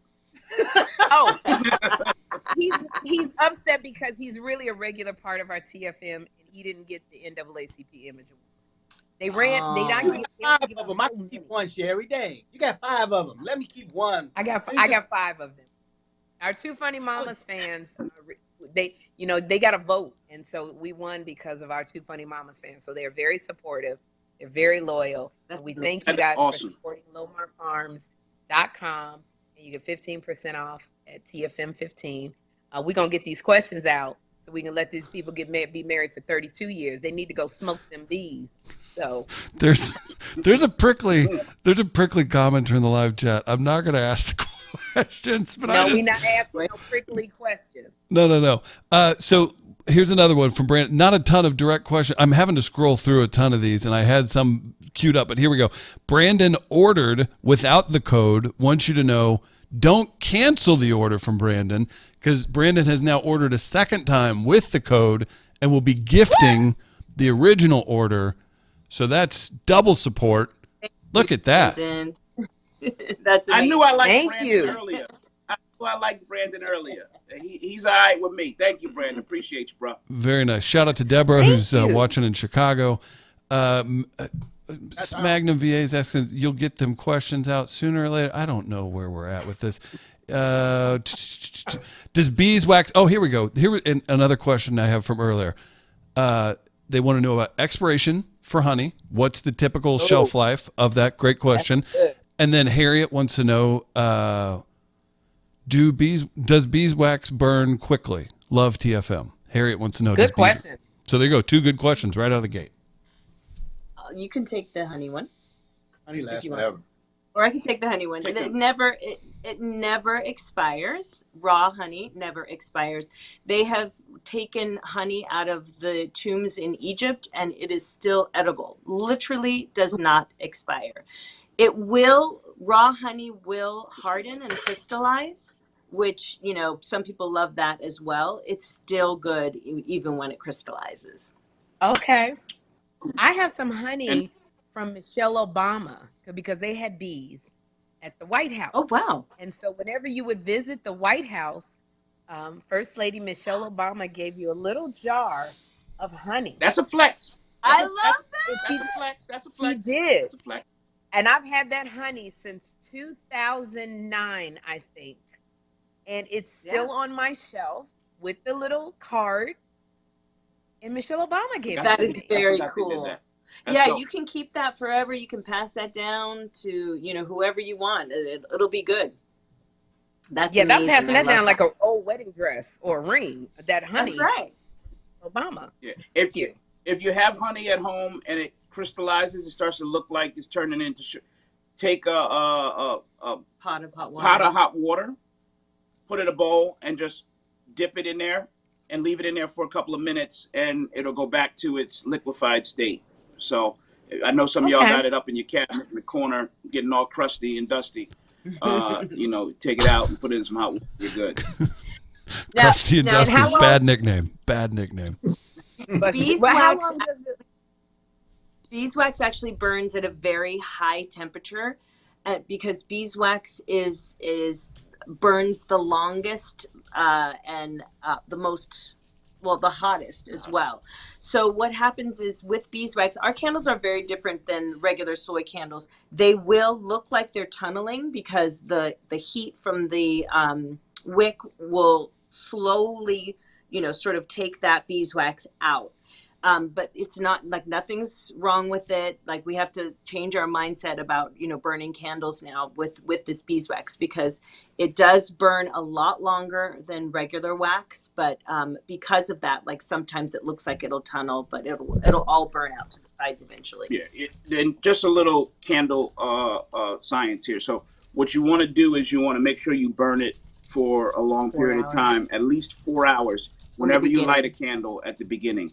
So I know when you buy those candles sometimes and the wick starts to drown and puddle and all that sort of stuff. Yeah. You gotta let it burn down. And then it'll even burn out around the sides, and then you can use it again. And you always want to cut off the top. Like after you've blown it out, you get ready to go light it again. It has like a little mushroom on top. You want to break that off and make sure that you only have about 1/4 of an inch of the wick, so you're not, putting flames out into the room. So that's sort of a little bit of candleology that we want to share, and you're going to get probably an extra 12 to 14 hours burn out of a beeswax candle than you're going to get out of a soy candle. Now, you guys. I want to know about the citrus lavender soap, the blood orange soap, the honey shade oatmeal soap. What is with all this soap? We like to be clean. We like to be clean. Yeah, we have soaps. They are all made with organic ingredients and essential oils, and they are divine. The honey shade oatmeal soap is really good for sensitive skin, for dry skin, and they're great. We love them. You got lip balm too. I like that. I'm about to. I'm coming Andre, to what'd pick you up have? my order. Andre, sorry. With beeswax, does it peel off the skin better than normal wax or the other waxes? What part of the skin are you talking about? What? No, it's not. Look, if you're doing plain beeswax, you don't really want it on your skin because, like I said, it's very hot. If you're talking about our candle, it's just a small amount of beeswax, like the one and it's mostly oil. So the coconut oil that hardens, that we made a special mixture that you can put on your skin, no problem. Okay. If you need to moisturize. A few from the live chat, and we'll wrap it up because we will be here until midnight Pacific, if not. This was fun. So it was fun. Gina Loves Life wants to know, do you have a restaurant? Are you considering expanding into a restaurant? Let's just double these up. You knock them out, and we'll get out of there. A couple folks asking about honey and eczema, if that helps at all with that. So take it away, and then we'll get you all out of here.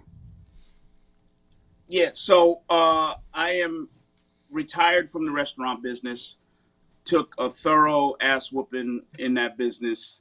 It is the most difficult business. I'm 4 for 13 in restaurants. Either none that I was like the main chef for, but except Harlem Wing and Waffle. Yeah, I did a chicken and waffle spot in Harlem, which we were on fire for about 2 or 3 years. We did really, really well. Had some issues with Con Ed. And they shut us down with the gas meters to the building. Had nothing to do with us, but the building did not have the proper gas line certificates and all that stuff. We got shut down for about 5 months, and the business never came back to what it was. But no, I'm not doing any restaurants. But we are going to start doing some series here at the farm. So we're going to start doing a Raise the Barn series where Brett will be chefing and cooking. We'll have about 50 people, so it'll just be sort of like a whole farm to table experience. Putting me to work. So Yvonne, probably need a media company and a producer to help with that. Oh my gosh! There you go. I got you, Chris. So are you saying like I could bring my ladies to your farm and we could have like a girls trip where you would do that kind of thing and show us the bees and all of that? Oh, absolutely. Minus the sting. Absolutely. You probably get stung up there too. Definitely. You need a good sting in it. And Brett, I know we're trying to and if you want the real life experience, you will let people get stung. I love that. But I know that we want to let you go, but you said something very interesting to me, and we have to have you back on to talk, because a lot of people want to go into the restaurateur business. And that is, like you said, one of the hardest businesses to go into. They had an article with the top 15 business managers to celebrities, and they all said, don't do restaurants. And it made me think, why do you think, I'm really good friends with Melba of Harlem, and her restaurant has been there a long time. Her auntie Sylvia's restaurant. What do you think? So many restaurants close. What do you think? How do you keep your restaurant open, barring like you had a problem, it had nothing to do with you, but it's so many things that go into keeping a restaurant alive. Like, what do you think? I don't know what I'm asking you, but I see so many, they start up and then they close. But then there's some that's been there 30 years. Yeah. Look, there's so many, I've been involved with, I don't know how many different businesses. The restaurant business, because of the variables that exist, first of all, most are underfunded, right? So by the time they actually get open, they're out of gas, right? They don't have money to even buy plates and forks and stuff to serve the food on, because it was a lifelong dream. They've put everything they had into it. There's unforeseen costs. It takes longer and costs more to build than you ever expected. You get open, you limp into the finish line. Second piece is, a lot of folks that are home cooks think they can run a business, a restaurant. Restaurants operate on a very, very thin margin. Great restaurants only make 18% margin for every dollar they spend. So they're making 18 cents profit for every dollar that they spend. There's no margin for error. So if it rains for 3 days and nobody comes out and you got filet mignon in the refrigerator, what's going to happen? So the day you walk in, the refrigerator's not working. You lost all of your produce. The toilet's broken. You had a flood down. I mean, there are anything that could go wrong on a given day happens in the restaurant business. So, you have to be super well funded to sustain yourself through those ups and downs. You have to be really, really, really, really aware of your food costs. You have, people are stealing from you, your staff, your liquor, people are pouring free drinks. I mean, it is literally, it's a bonfire every day. So you just, you're better off just having a nice fire, burning your money, and having a glass of wine out back. Unless, I hate to be Debbie Downer, right? Not taking it that way at all. You're just dropping such knowledge. And I know that a lot of people want to start their own restaurant. It's, a lot of people, like you said, who feel like they cook really well for people. They probably do catering, but it's a business that's very hard. And so it's something that we could go on a whole nother hour. And I think a lot of people have Get a food truck. Get a food truck. I need you to come back, because this is a big deal. A lot of people want to do restaurants. And so anybody who's listening or following, if you want to send your questions about restaurant stuff to us at twofunnymamas@gmail.com, we would love to have Brett back on. And Yvonne, if you would like to join, to talk about that part of the business, some do's and don'ts, if you don't mind, because I find this fascinating. Yes. Yes. Some of my best friends are in the business. We can bring some of them on too if you want. We just want to talk to you about entrepreneurship, because so many of our followers and fans really want to start a business and not sure how to do it, what to do. Like you started off saying, it's got to be something you're passionate about. You have to be prepared and learn about the business you're going into. And we would just love for you to come back if you wouldn't mind, and Kym will be on as well. Absolutely. You're absolutely love to. And Brett, we've been tight. Do you use wax, beeswax on your beard? I do not. We did a beard oil for when we first started, and there was a lot of new products coming in, so we couldn't really compete in that space. But we put tea tree oil. You familiar with tea tree oil? We had coconut oil. What else was in that? Was there any There's a little beeswax? A tiny bit of beeswax in it. You know, we gotta bring that back. Yeah. I think we were a little ahead of the curve on that one. That you know, the beard thing has turned into,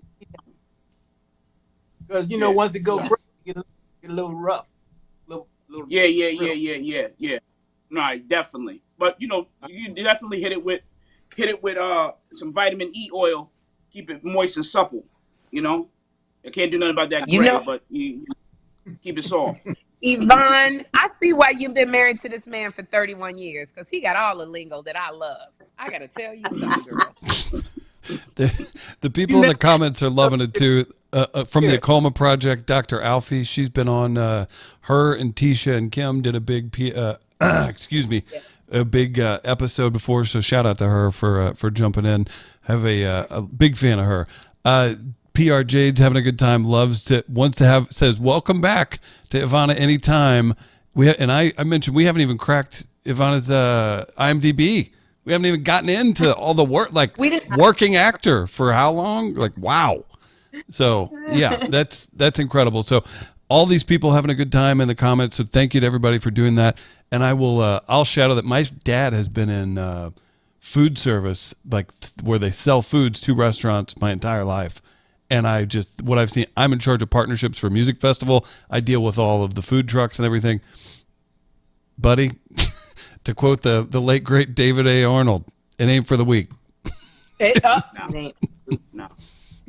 It is the toughest business. But look, if you're inspired to go there, don't let me stop you, right? Do your homework, make it happen, and put your show on, right? Don't be discouraged, because look, you know, there's a lot of restaurants that open and have long runs and do very, very well.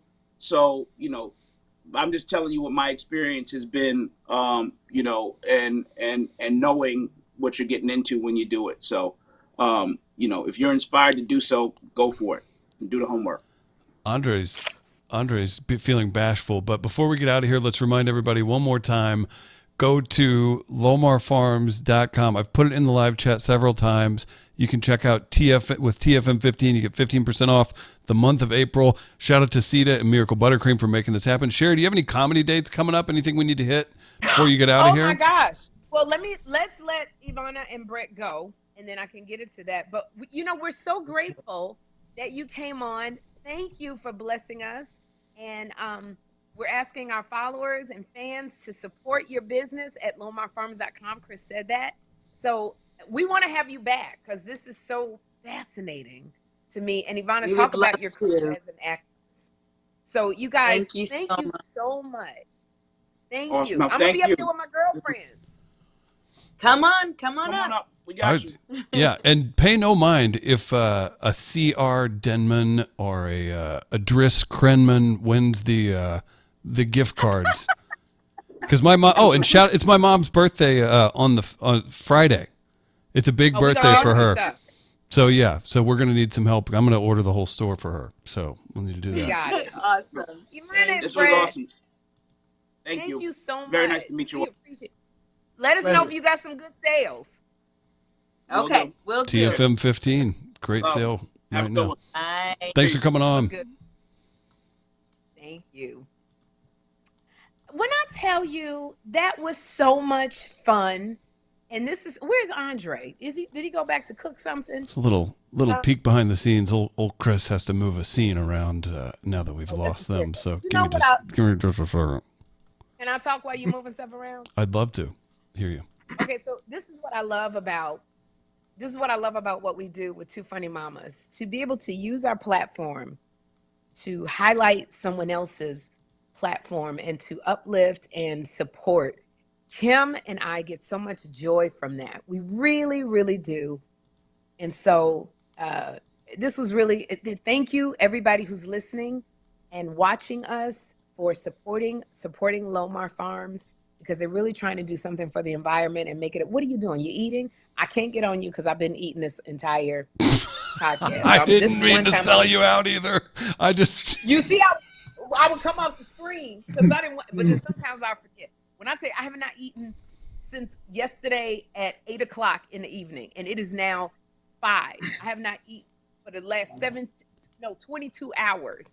So I'm starving, but how long you in? I'm very, what?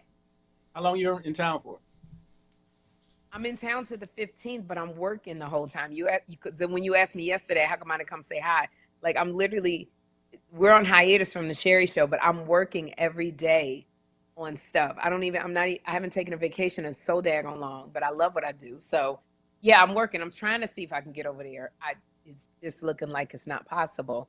But just to be able to give a business a platform, and we're very thankful to Cedar Lewis and Miracle Buttercream. And we talk about this buttercream, we hype it up, and it's for real, y'all. I'm telling you. Oh, we couldn't do it if the product wasn't so great. Seriously. Yeah, we wouldn't do it. That's the one thing about Kym and I. We're very picky about who we choose to sponsor. And Cedar coming on and recognizing the value of her self-supporting a small Black business means a lot to us. So we want to thank Cedar Lewis, and please, you guys, go to Miracle Buttercream. That is the joint. That's my jam. That Miracle Buttercream. I get so many comments from people who we have turned them on to Miracle Buttercream, and they go, wow, it really helps the ash. It's moisturizing. It smells so good. It's not perfumey, but it has a really great clean smell. And it's for everybody. Chris uses it, and Andre and I got some. My stepmama uses it. Cousins and aunties use it. They love it. So Cedar, thank you so much for supporting and sponsoring our Black business. We love you for that. Cedar was one of the Black businesses that we started with to sponsor. And she got a lot of sales, and she was so grateful for Two Funny Mamas. I want to say thank you to Two Funny Mamas because our sister in comedy, Coco Brown, her house burnt to the ground. She lost everything. And y'all, in 2 hours, was it 2 hours or 3 hours, Chris? We raised like $13,000. Yeah, in 2 hours. It was part of what an incredible thing. And then also on top of that, from Matumbo Coffee, as we see that here, you helped raise another $400 through sales. Wow. So you supported, and it was like double support. So I know I joke around. We all catch a little trouble here and there, but amazing fans, to your point, Sherri. We really do, and we are so thankful for y'all. And as I put this pitch out, I'm doing some stand-up, and I need y'all to buy some tickets. I'm leaving tomorrow, and I'm headed to Birmingham, Alabama, because I will be at the Stardome Comedy Club in Birmingham, Alabama, April 5th and 6th, or is it 4th and 5th? Whatever, it's Friday and Saturday. We have 2 shows each Friday and Saturday, and when I tell you, our first Friday show is pretty much 99% sold out. Our Saturday show is pretty much 99% sold out. But when I tell y'all, my fans do not like coming out to them 9:30 shows. So we need people to buy tickets for the 9:30 shows. And I know we're at the age where we got to take a nap because people tired. Because I'm the headliner. Did I lose anybody? Nope, you're still here. You'll see why. I'm the headliner, and you don't see me for an hour. And so I know the folks get tired. Plus, they don't want to be out so late.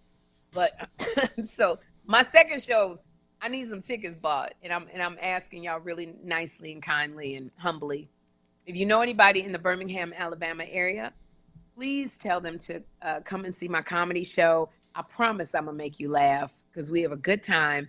I sold out 5 shows in Atlanta, and my goal is to sell out Birmingham, Alabama at the Stardome Comedy Club. You can go to Sherri Show TV to buy tickets.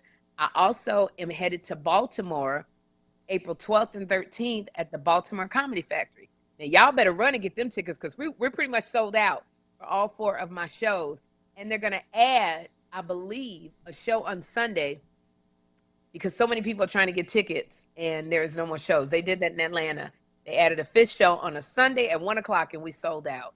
So in Baltimore, at the Baltimore Comedy Factory, the 12th and the 13th, and they're trying to figure out, we're going to have another show on Sunday. But I have to hurry up and get back to New York for my show. So Stardome in Birmingham. And also May 11th, I'm at the Landmark Theater for the Love and Laughter Tour. I'm going to be with Joe. I want to know what turns you on. I want to know. That's my karaoke verse. And so Joe and I are co-headlining at the Landmark Theater in Connecticut, I believe. And you can go to the Landmark Theater or sherryshowtv.com to see Joe and to see me. So it's the love and laughter. And then I'm going to be at the, you know what? I'm tired. Here's what you do. Here's what you do. May I? Yeah, I'm tired. You scan this QR code right here. It's all your information. Or you go to sherryshowtv.com. I'm going to head out and scout for Sherri tomorrow and Friday in Baltimore. Make sure the coast is clear. She'll be there April 12th and 13th. If you're in Alabama this weekend celebrating Joni's big birthday, April 5th, you can go out and support Sherri. She'd love that. April 5th and 6th, go support her. And you can get tickets at sherryshowtv.com. Andre, 16th Productions, Kym's Closet. What do we have going on? Everything. If I could pan around this room, you can see all the equipment that we have getting ready to do this movie, and it's coming together slow but sure. I'm just waiting for Kym to get it together, and we're going to start next month. We're in pre-production right now. So got a lot of things in the works. I don't want to spill the beans till it actually starts going, start moving forward, but it's coming together. I love it. Also, huge congrats on the 3rd season, Sherri. We were supposed to talk about this a bunch, but announced, huge deal. You've been so gracious with your time. We're taking Q&A. I was thinking we would talk majority, Andre, honestly, because it is very interesting about that 3rd season. But truly, congratulations. And I say that not just from me, from Andre, from Kym. Everybody's excited about it. The live chat's been buzzing the whole time, and it just haven't been able to bring it up because it's a big deal. And congratulations from everybody. I really haven't been able to. I've been so busy. I really haven't been able to. I got all these texts from people saying congratulations because the Sherri Show has been renewed for a 3rd season. And I want to say thank you to our 2 Funny Mamas fans. Can you put Andre and you back up there, Chris? Because I feel stupid just looking at my. Oh, sure. I thought maybe you'd cry, and I wanted to have that for a clip. I do get emotional, but I don't want to cry. But I want to thank the 2 Funny Mamas fans because I won an NAACP Image Award for Best Talk Show Host, and all I could think about that website is a little bit difficult to navigate. But the reason why it was a little snafu, we didn't get submitted, and that was not Chris's fault. This year for NAACP Image Award. I believe we would have won had we gotten submitted. Yeah. But when they called my name and said that I won, I literally was like, that was 2 Funny Mamas. Y'all went in and voted for me. That is the thing where it's only the fans are voting. And I didn't have a big campaign like the other real big talk shows with a bigger budget than mine. It was saying it on 2 Funny Mamas, telling my audience at the Sherri Show. But y'all brought that award to me. That was y'all. I was so nervous because I didn't know if I was going to win. I didn't write a speech. So I didn't get to thank you for my speech. But I swear to God, if I win an Emmy, I will thank 2 Funny Mamas fans. And so I appreciate, because whoever was with us way back, I think it was 2 years ago, back in 2021, and I cried. And I said, I want that. Oh. You remember, Andre? First one. I cried because I said my dream was to have my own talk show, and I broke down into tears on 2 Funny Mamas, and y'all was so encouraging. So when I sit in that chair, that's where I get emotional. When I sit in that chair, y'all see me twirling, but I pray before the doors opening while y'all hearing, "We're gonna have a real good time." I'm praying that the people who are live in the studio audience and the people that are watching me, that they get to see the side of God that you may not see all the time, which is love. Well, you do see love from God, but laughter, and that you would get to see that God would touch the people's heart with the laughter. That God that loves a good dirty joke every now and then. Because if God didn't like a good naughty joke, he sure wouldn't have me in that chair. That they would get to that. You said what, Andre? You wouldn't have me on stage. Yeah, I got on your ass, but I love you.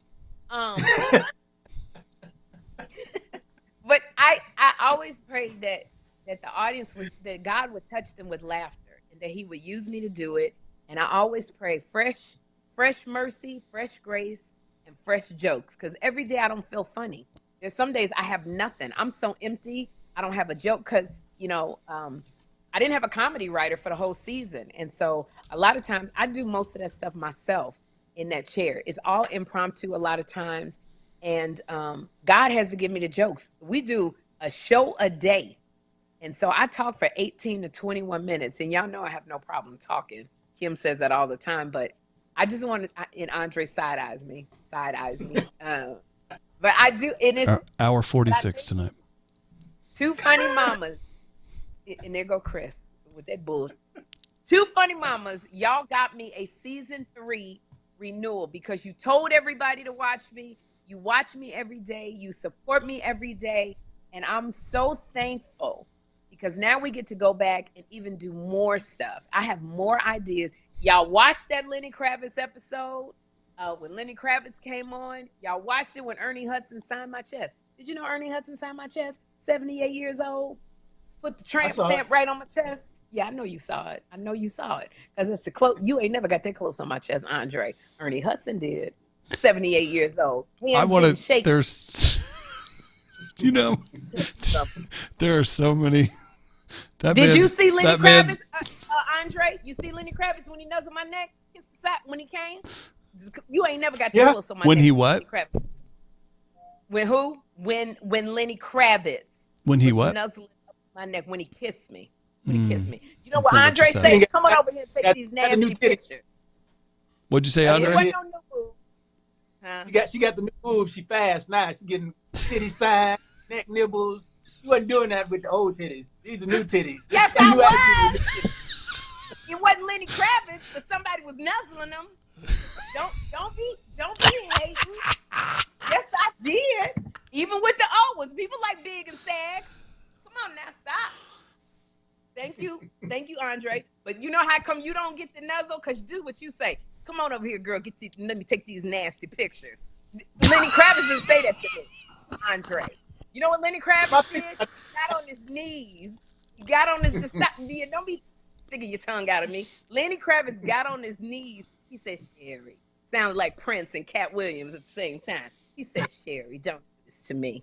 You gonna do this on live TV, Sherri? And I looked at myself in his mirrored sunglasses, and he nuzzled my neck, and he was like, I don't even know what he said. He went to kiss me, hit my eye with his lips, hurt like crazy. But you know what? It did something in my heart. So Andre, maybe you need to start doing that instead of saying, "Girl, get over here with them big boobies, take these nasty pictures." You may want to rethink your approach. You too, Chris. I don't know why you over there giggling and laughing. You ain't never done nothing Lenny Kravitz did. Now one of y'all. When the last time you took your 6'6" body and got on one knee, Chris? I'm listening. We own leather pants. You what? We both own leather pants. I had some leather pants. Well, you don't never wear them. Last time I was on one knee when I was tripping, going for another biscuit. And that's your problem. That's your problem, Chris. You eat too many damn biscuits. Lenny Kravitz don't. You know what Lenny Kravitz is? Lenny Kravitz, you got a farm. Chris, you always talk about the farm your parents got. When the last time you got on that farm and took your shirt off and chopped down a tree? I'm listening. It's too windy. I'd flap around with my shirt off right now. Lenny Kravitz don't do excuses like that. You know what he do? He take off his shirt. He got his leather pants on with no drawers, and he chops down a tree. So why don't y'all? Chris got your old titty. What? There it is. There it is. What did you say? Chris got your old titties. We've lost Andre Lavelle. It was great having him on. Not sure what happened to his connection. I'm trying to tell y'all about yourself. Y'all don't want to listen to me. Andre, you and Chris don't want to listen to me about what it takes to get a woman. First of all, put them leather pants on. You keep saying don't put no drawers on. Lenny Kravitz don't wear no drawers. Why don't you try doing a music video? You got all that equipment behind you, Andre, over there making movies and writing scripts. Why don't you do a video like Lenny Kravitz and walk around butt naked and open up the curtains with your booty showing? I'm listening. Okay, this is what I thought. Yeah, what you gonna say? What you gonna say? You so worried about you don't want to smoking naked. I will send. I'm gonna post the naked picture. I will send it to you, and you're gonna be amazed. I might not look like that now, but I used to look like. Right. Well, what do you look like now? I'm a little scared just because you said that. What do you look like now? I'm a little fluffy.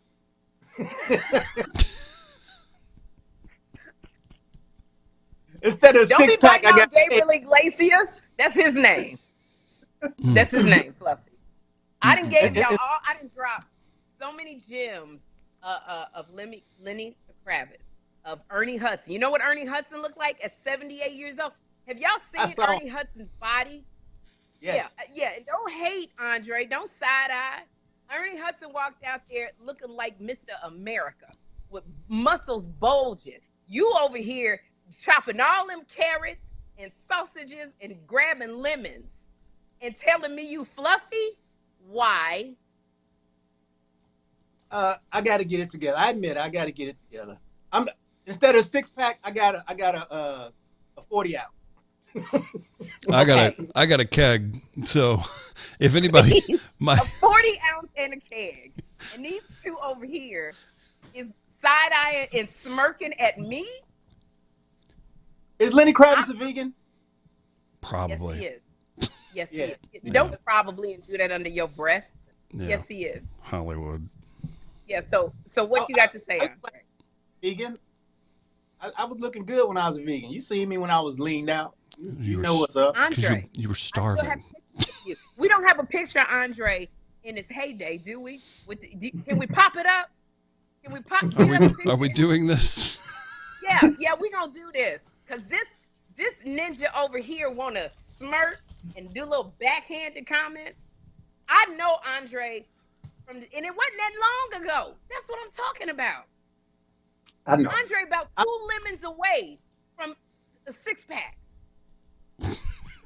Back. I fell off a little bit. You what? I fell off. I'll get it back. I fell off a little bit, but I'm back. I'm back in the zone. I had to get back in the zone. I know you in the zone, and it's easy for you to get there, Andre. COVID took me out. COVID took me out. COVID. How long ago?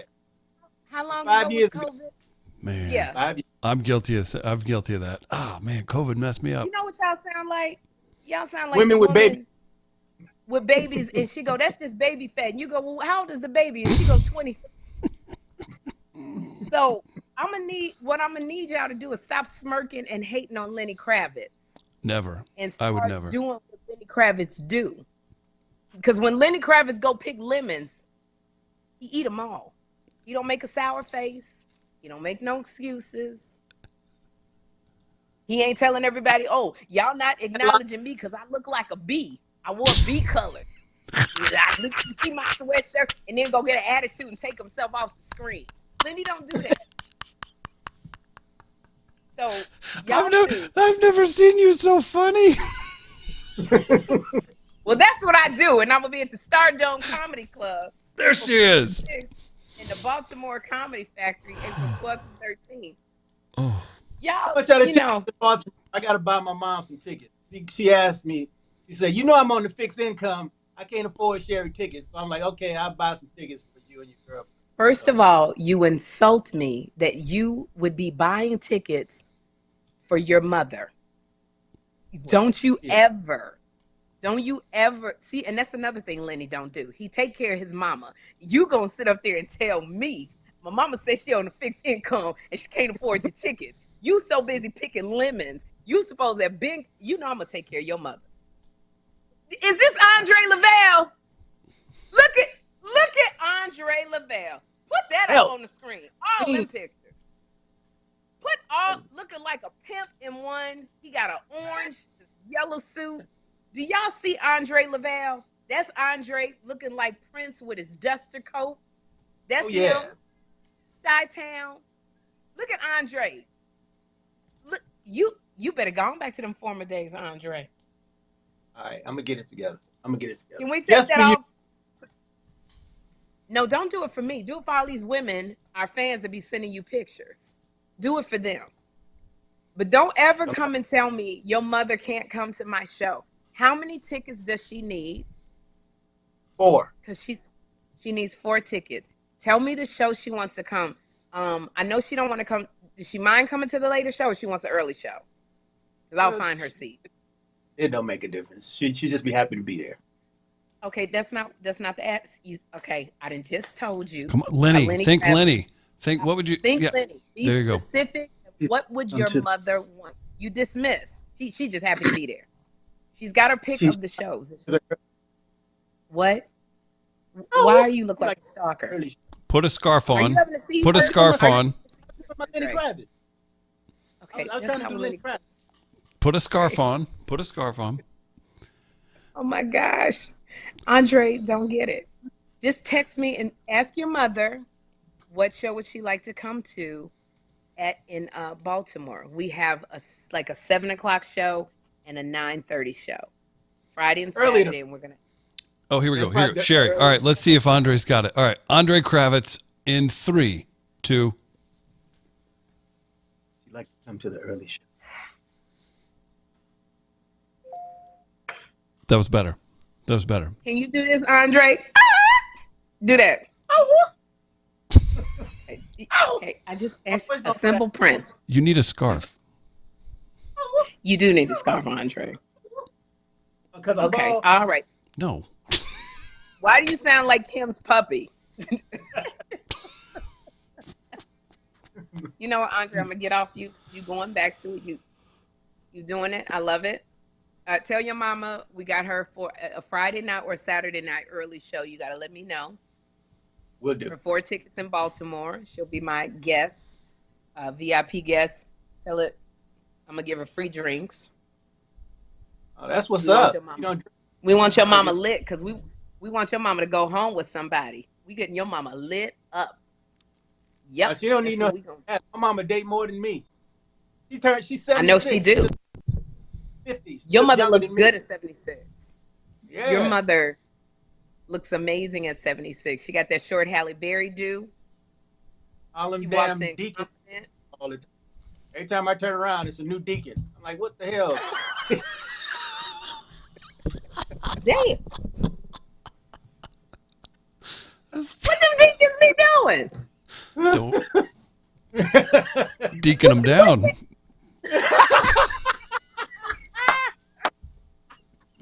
Chris, you can tell Chris. Look at that hair. I wanted Chris, to give me say it, some but I couldn't say it. Blah, blah, blah. I couldn't decide if the trigger should be pulled or not, and I was like, you know what? We can always talk off the. If he's mad, we can talk later. Okay, Chris, I was That gonna was say fun. it. I'm glad I beat.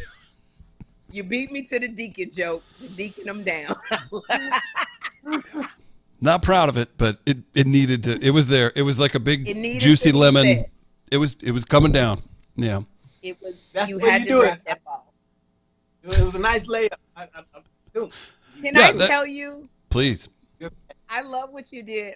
I was talking to somebody the other day, and I said, we're in this state where we can't be free to do comedy because so many people want to cancel us. So many groups get offended, and it's just like comics. That used to be the last bastion where like a comic could say the emperor has no clothes, and anybody who knows what I'm talking about knows that phrase. Yeah. And so many people are not allowing us to just have, like it's just good-hearted fun. Right. We want to make you laugh the way we're laughing, and going about our business. But so many people are just getting offended, and that me, what you and Chris be doing on stage. I'm not talking about that. That was y'all offended me. Okay, but anyway, people just don't want to let you have fun. Like I don't know if y'all remember, I brought Dion Cole on my show. He did a Zoom with me, and Dion Cole he's got it in his comedy. This whole bit about how he loves older women. He loves vintage women. And he's been doing this joke for 2-3 years. It's a whole brand that Dion has. The older seasoned women love it. So he did the NAACP Image Awards. And I have to tell the story because he was so hurt. And he was doing a joke about how all of the vintage women in the audience, they pan the camera to Octavia, and you could hear her saying, "I'm not vintage." They pan the camera to Shirley, Ralph, and Queen Latifah, and Leslie Jones, who looked like she had swallowed a lemon. And it was all fun. It was all fun. And so I said, when stuff like that happens, I want to make fun of it because it was so hysterical to me, Octavia's thing. So my thing is not vintage, but seasoned. So I went on a rant about how you got to stop calling us vintage, call us seasoned. It was all in good fun because I love Dion. Vintage works. But somebody had come up to him with a very, very big name that we all know. And she said to him, that was rude what you said, and it was mean. And then somebody, a media outlet wrote up that what Deion did was the worst part of the NAACP Image Awards. And anybody who knows Deion, he is a good guy. He's funny.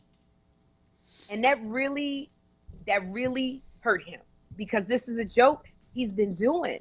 And then I think because so many people was piling on our friend, then they were sending him clips of what I did. And so Deion called me. He said, Sherri, like, you my sis, and you doubling down on me, and you don't like what I said. And it was like 3 a.m, and I'm talking to Deion, and I was just like, Deion, I have the utmost respect for you. You know me as a comic. I don't never try to hurt anybody's feelings, but I grabbed the funny because it was funny. And I said, and so we were talking, and it was all good because we were able to talk through this, because I'm like, I support you with whatever you do. And all my stuff is in good fun. But I said, Deion, and this is why I love having this platform of a talk show. I said, can you come on the talk show tomorrow, and we'll do a Zoom, and then you can get to give your side of the story, because you were not the worst thing of the NAACP Image Award. You were hysterical funny.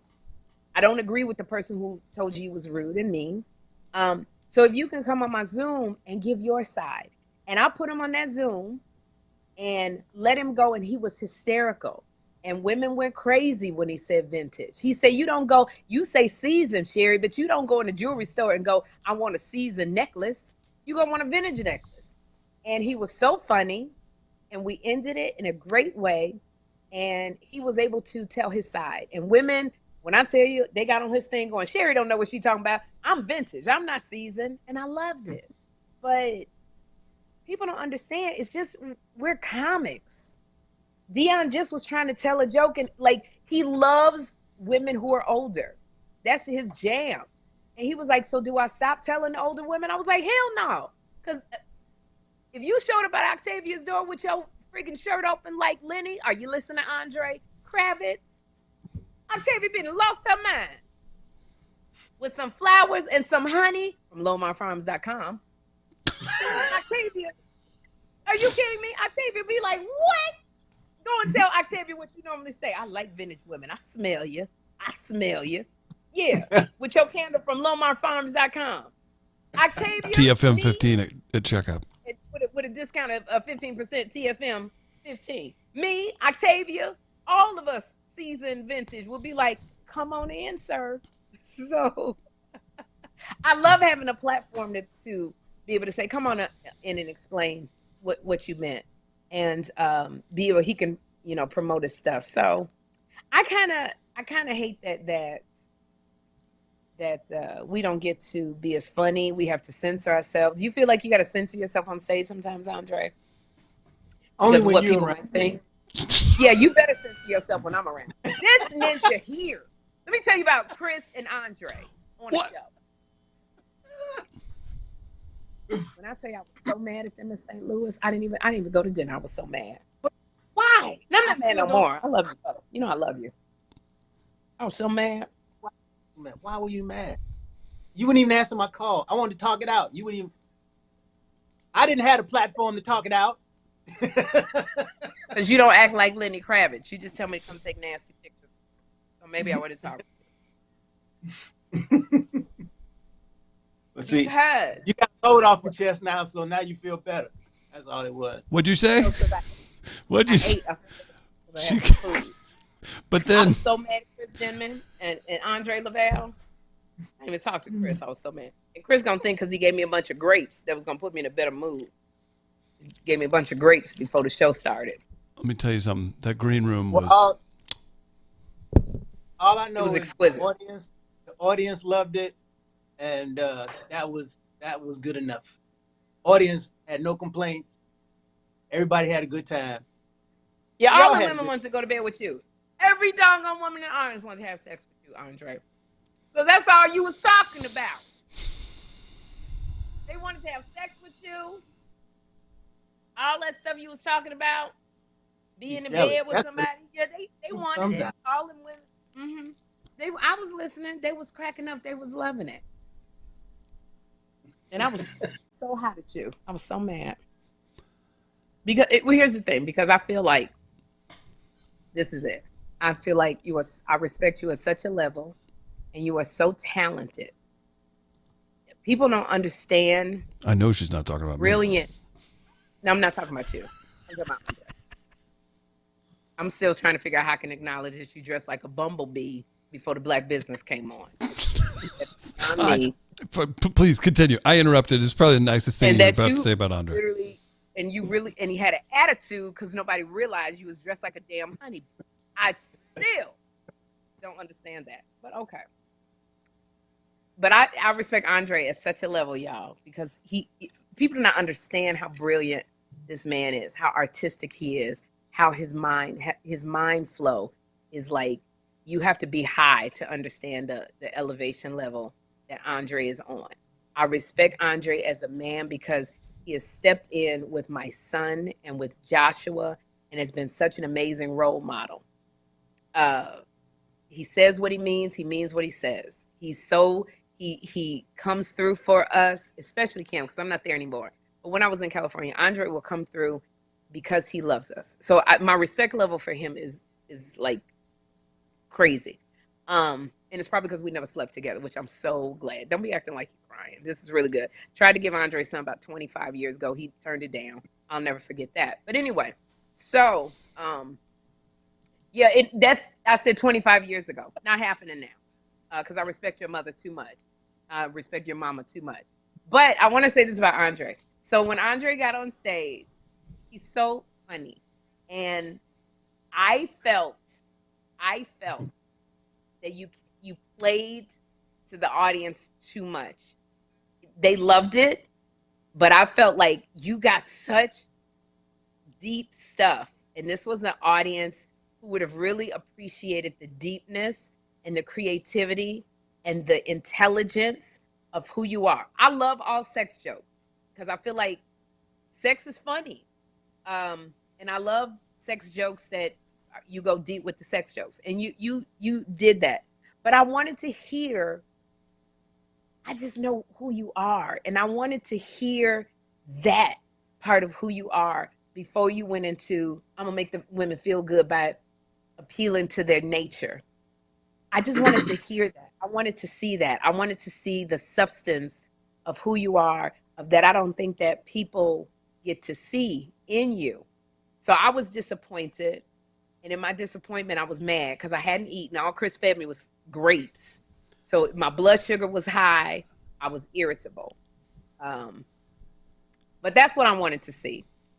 And then maybe you go into sex at the end. I thought you started off with that. And then to me, I felt like it was too much. I know the audience loved it. It made them laugh because you funny like that. No matter what you say, Andre, you funny. I just wanted to see the depth. You are a wordsmith, Andre. You craft everything with a purpose. And so I was a little disappointed that I did not see the wordsmith, the man who gets on stage who's a deep thinker. You are a man, you take a woman home, you're going to make love to her. Like, you're going to sex this woman out before you even get to the nasty stuff. Like, you get a woman with your mind, Andre, and I've seen it. So I wanted to see you make love to the audience without the touching, without that. That is why I was upset, because you've been doing it a long time and you have it. And I know sometimes doing comedy clubs in LA, you got to hit them with the funniest stuff right away because it's such a finite amount of time that you have. But I'm like, this is you with two funny mamas. Even if you did a little extra time, this is a platform where you get to, because whether you do well or not is not going to be held against you. Well, I mean, yes, it would. Yes, if you went on that stage and bombed, I'd be mad. You shouldn't be bombing. So that's what it was. That's all it was. And I love you. And I was just like a woman. I didn't want to talk to you because I was so mad. But I love you always. I don't want nobody disrespecting you. Now, Chris, a whole nother different story. This ninja here. I said to Chris, because I don't mind cursing, but I don't like a lot of cursing. I curse myself. But when it's a show that is our fans coming to see me and Kym, Kym got licensed to curse, be nasty, do whatever she do. She's earned it. She's worked hard for it. I've earned it. I work hard for it. And so I just like something to my show. Again, you only fed me grapes, so I was already irritable because my blood sugar was high. So Chris was going to have 2 comics go up, and they were very nice, lovely gentlemen. And I said to you, I said, are they going to be clean, right? And you said, yeah, they're going to be clean. And then the first one got up because I wrote it down. I heard motherfucker. And I was like, wait a minute, what's going on? That's just me. Sherri got it. The audience loved it because they were funny. But Sherri's sitting here going, this is a production that you put on, Chris, but there's my name, it bears Kym's name. Kym didn't care. I did. And then the other comic has some curse words. And so I feel very territorial. The only people that should be cussing is people I know. So and Chris, you felt like it's not that big of a deal. For me, it was a big of a deal. And you had so much to handle. Chris was like, look, it's not that big of a deal. He walks out the room. I was like, what the fuck? But it's my show. So sorry for cursing, y'all. Like I said, my heart is with God. My mouth is in the street. What? But yeah, to Chris' defense and everyone's defense, you came in the fourth quarter, because it was Kym and friends. You wasn't on the show. You wasn't able to do it. That's what you said. But I did do it, and I was there. Andre, just. Okay. I don't care if I said I couldn't make the show. The show's still called Two Funny Mamas, and it's my name. It's called Kym's name. It's called what? Kym and Friends. It wasn't Two Funny Mamas. It's called Kym and Friends. Well, when I came to Baltimore, when I came to St. Louis, it reverted back to Two Funny Mamas. I'm gonna fix this. Sherri, you're right. You're right. And I think that the next one will be in line with what you expect. Thank you for talking about it. I appreciate that, Chris. Thank you. So I appreciate you understanding, and I appreciate.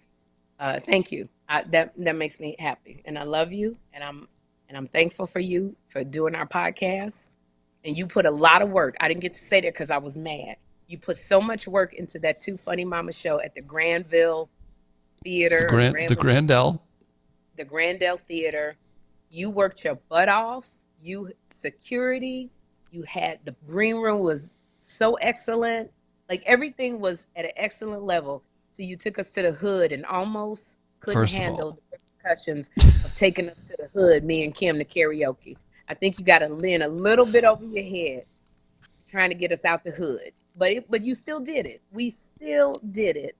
So it was excellent. You produced at a level of excellence that was bar none amazing.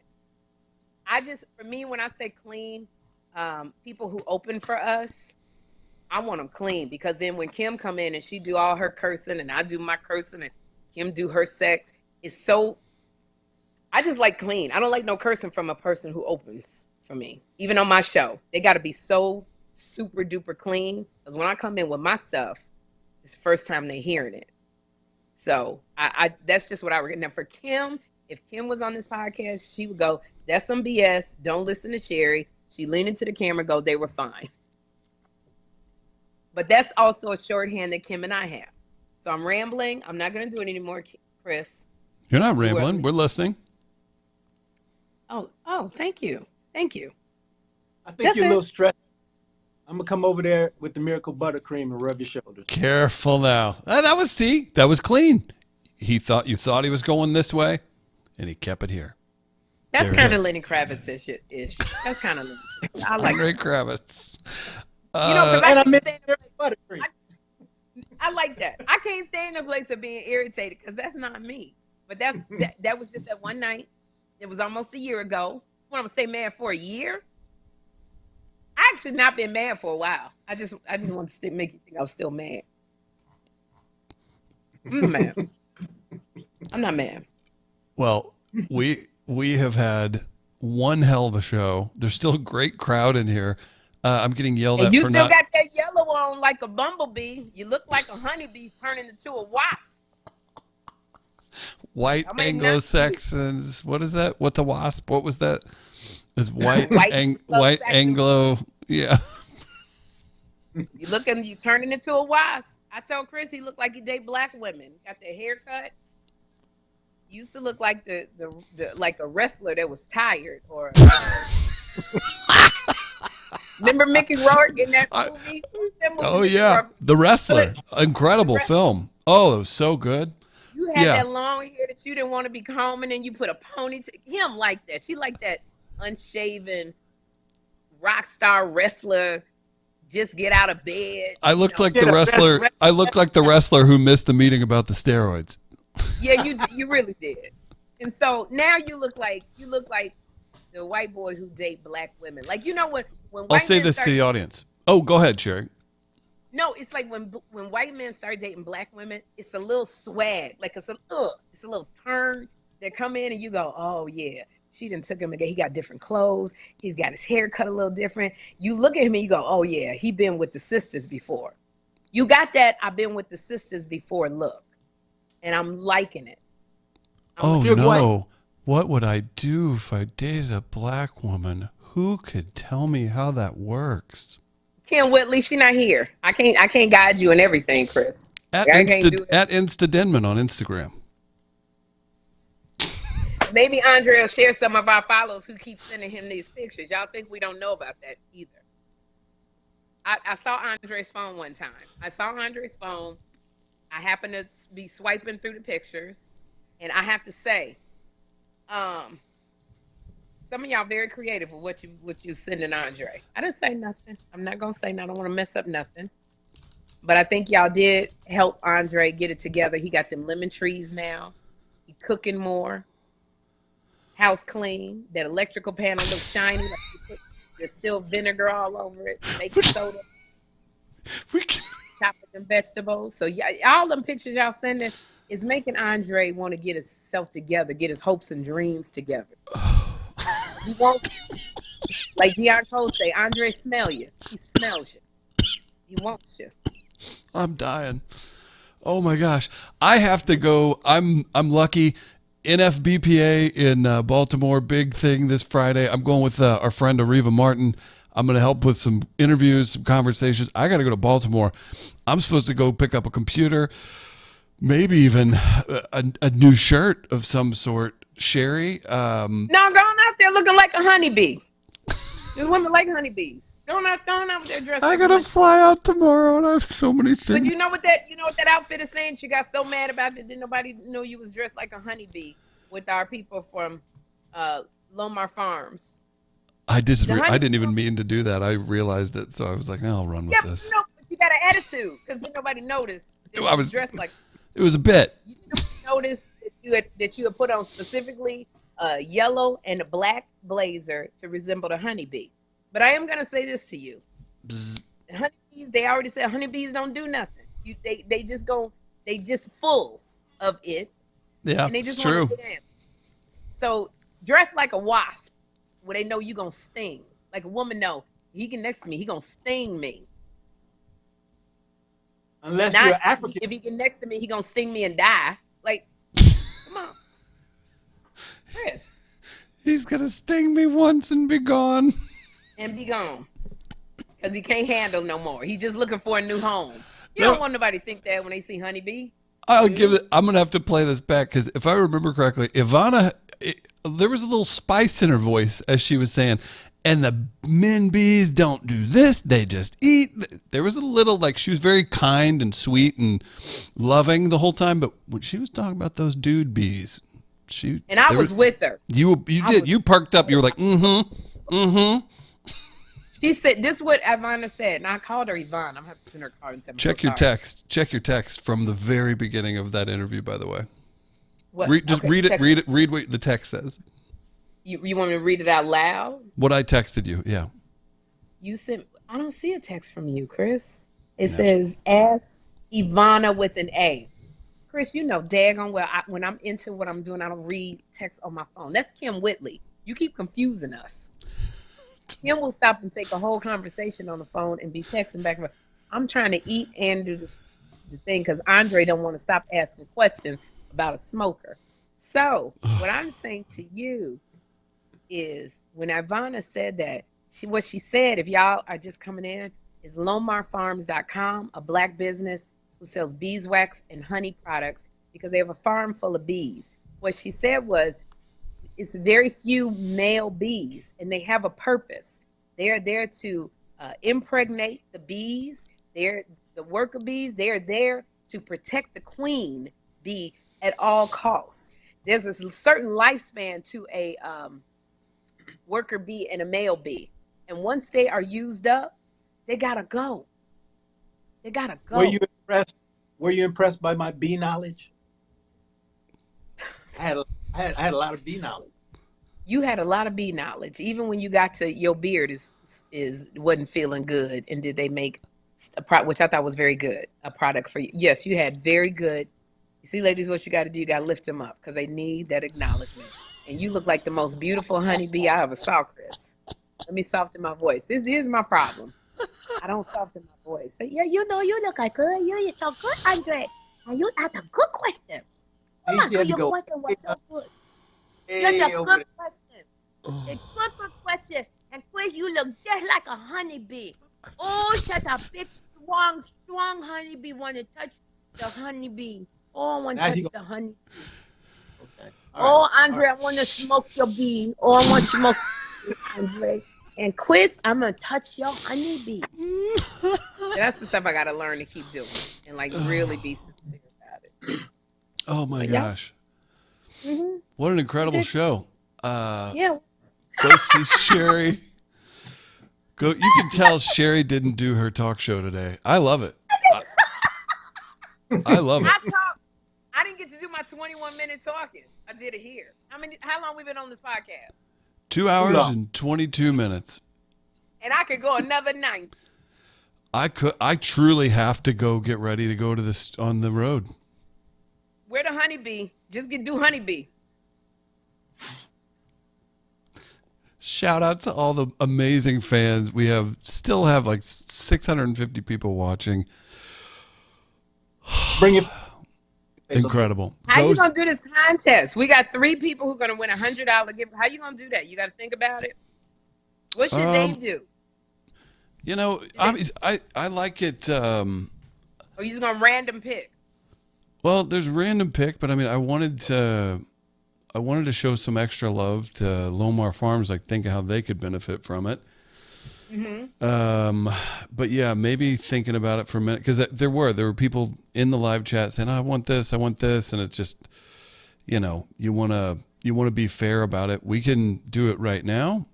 If there's something creative we want to do, you could just have somebody, the first 3 people to email twofunnymamas@gmail.com, and it's that quick. We could do an Instagram thing. I was going to think about it and then do it tomorrow and then announce the winners next week. Give me a What'd you say, Andre? Give me a 2-shot with Sherri. All right, here we go. Here we go. Little Andre Lavelle, direct DP. I like that. Geez. What is going on here? Bring your face up here, Sherri, and give me a kiss. Look at Andre. He knew what side to go to. Most people would go the wrong way. That's good. Because I love you so much. To the side over here. Nope. To the side. There you go. Oh, good. Where your food is? Really? Where your food is? Over. There we go. Oh, tongue? Little tongue? No, it was no tongue. Oh, That's he slipped it. Your brother. I'm gonna finish my asparagus. You get that screen cap, Chris? Did you get the screen capture of that? Oh yeah, buddy. Thank you. You know that's right. Let me tell you what better not get to Lenny Kravitz. That screen capture. I swear to gosh. If that get to Lenny Kravitz, everybody fired. Think I'm playing? And Trevor Noah. And Michael B. Jordan. Think I'm playing? And that little boy from All American. Let it get to one of them 5. Think I'm playing with y'all.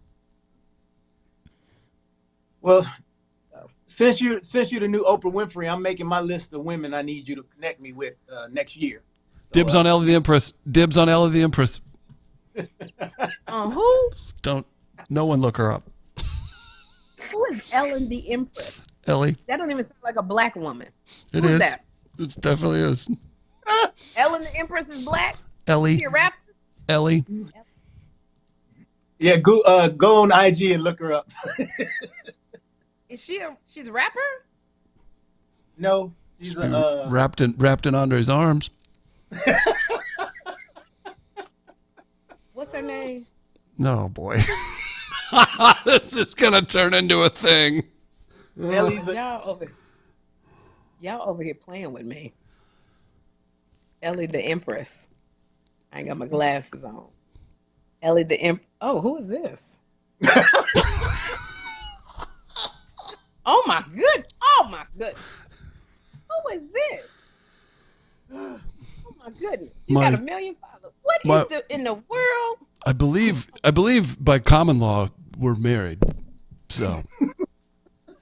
Oh my gosh. This is oh my god. Look at oh my goodness. Look at the oh my goodness. That cannot possibly be real. I think it is. I've analyzed hours and hours. How many what do you call it when you got a fake name you got on this account, Chris? Oh my gosh. And these look like pictures Andre done took. Oh, trust me, if I took them, you know. I wouldn't mind though. If somebody can me, I'd dust the camera off for that. Okay. This is I'm gonna come off of her page because oh my god. No. Don't Maria. Take the Okay, I'm back on Oprah. I'm back on the couch. If she wants to follow me back on at Denman on Instagram, we'll just make that happen. Yeah, you know, Ellie the Empress, if you come and follow Chris, we gonna get you some Miracle Buttercream and some beeswax. And I'll apply by myself. I'm ready to apply. And we'll get you the vomit of bees. All of it. Get that honey. She could be a guest on this show. No, I we could all right. reach out as producer. Does she have a business? I think she's business is no, good. No, she got a business. Oh yeah, she got a business. She got a business, and it looks like it's going strong. So look like it's going strong. We don't need to disturb her groove. I'm not even good for anybody that can make any sort of headway in today's world. For all kidding aside, nowadays it's such a young person's game because you need the stamina. You always, if you're trying to make it on social media, every day you need content. Not even one piece of content per day. You need multiple pieces of content per day because everybody's attention span is so short. So you can't just make a piece of content. That is your business and your life. So if you're doing other stuff, it's just hard. I talked to somebody, I think it was, who are the people that do the Spectrum commercial? It's Tony Baker. Tony Baker and Kev on Stage. And I asked Kev on Stage. And then To Hear More, St. Louis guy, is in a few of those too. Oh, really? Okay. I love that Spectrum commercial. But Ron G's on there. Yeah. Who's on there? Oh, Ron G. Ron G. And shout out to their cohort, Dominique. She came out to the show in L.A. She was there, and she's a fan. She's great. Oh, sorry, that group of guys and their friends. I believe Patrick. Can't remember his name. He was with Tahir when he came to. Either way, great group of dudes, all very talented and funny. They're all so talented. I love them all, and I was because Kev was nominated for NAACP Image Award, I believe, for something that he did. But he presented and we were all backstage and I said, Kev, I love you. And you're like, I follow your wife because she does things where she's getting dressed and she shows you the clothes. She shows you the makeup. They have little skits that they do. And he said they have cameras everywhere in the house just set up to record themselves. And even when he said that, I said, that's too much damn work. Like, y'all got cameras everywhere and tripods everywhere. First, me trying to show you a day in the life of Sherri. I get out of bed, I'm going to trip over the cord. It'd be great content. Yeah, if the camera could catch it, but damn. And I don't have nobody to help me. I try to ask Jeffrey because he want to be one of them influencers. He wants to go around and doing pranks on everybody, which I told him no. But I said, Jeffrey, can you record me? Jeffrey will record me and my head is gone. And then he records me for 2 seconds and then walks off. So I'm not even done with the TikTok thing. Shout out to Jeffrey. Yeah. He gets so tired. Like, he don't want to be my camera person. He don't want me to talk about him on stage no more. But I'll be like, Jeffrey, I got the dance. You know how long it take me at my age to learn these damn TikTok dances? I'm almost at the end of Cowboy Carter. This ain't Ted says, I got probably about 10 more minutes of the dance. And the dance only 30 seconds, but for me, it's a 10-minute dance. I said, Jeffrey, can you just record me so I can do? He gonna walk off. I ain't even threw my keys up in the air and watch him come down, down, down. So that social media is that's a beast, doing it, trying to do it. Andre got one, y'all. Andre, can you repost it? Andre has one of the funniest ones. When everybody doing these TikTok dances, and Andre did a spoof of him trying to do the TikTok dance by himself and doing it wrong. And he kind of warbles the song. He don't got the song right. So we try to go back and do it. It's so funny. Can you please repost it like now? So because I know people are gonna go and want to see. You got all that nasty art up there on your IG stuff. Can you post? Andre, for those of you who did not know, Andre does like erotic photography. I think that's what it's called. Sensual. Oh, sensual. I'm sorry. Well, at least I don't say nasty no more. Nasty, because your mama got on me because I kept saying you do nasty photography, and your mama came in with a quickness. Her and all the aunties. When I say don't talk about nobody's son, because the mama and them aunties will come you up. And Andre mama left a message for me and Kym. We listened to it at the same time and got scared. Because she was like, you might want to rethink what you're saying about my son. Because we listen to your podcast, we love your podcast, but what you're saying about my son, inappropriate. Scared me so bad. Scared me bad. So Andre does sensual photographs, and they are for sale. I don't know what site, thedarkarts.com. What is your website? What is your website? AndreLavel.com. I like the dark arts. You need to change that to the dark arts. Yeah, change your Instagram handle to the dark arts. Yeah, this sounds so sensual and evil and bad and nasty. The dark arts. Man. Okay, tell us about somebody trying to get into your hotel room. What happened? Did you know, Andre, somebody tried to break in my hotel room? No, I didn't hear that. You didn't. You didn't call. You didn't call me.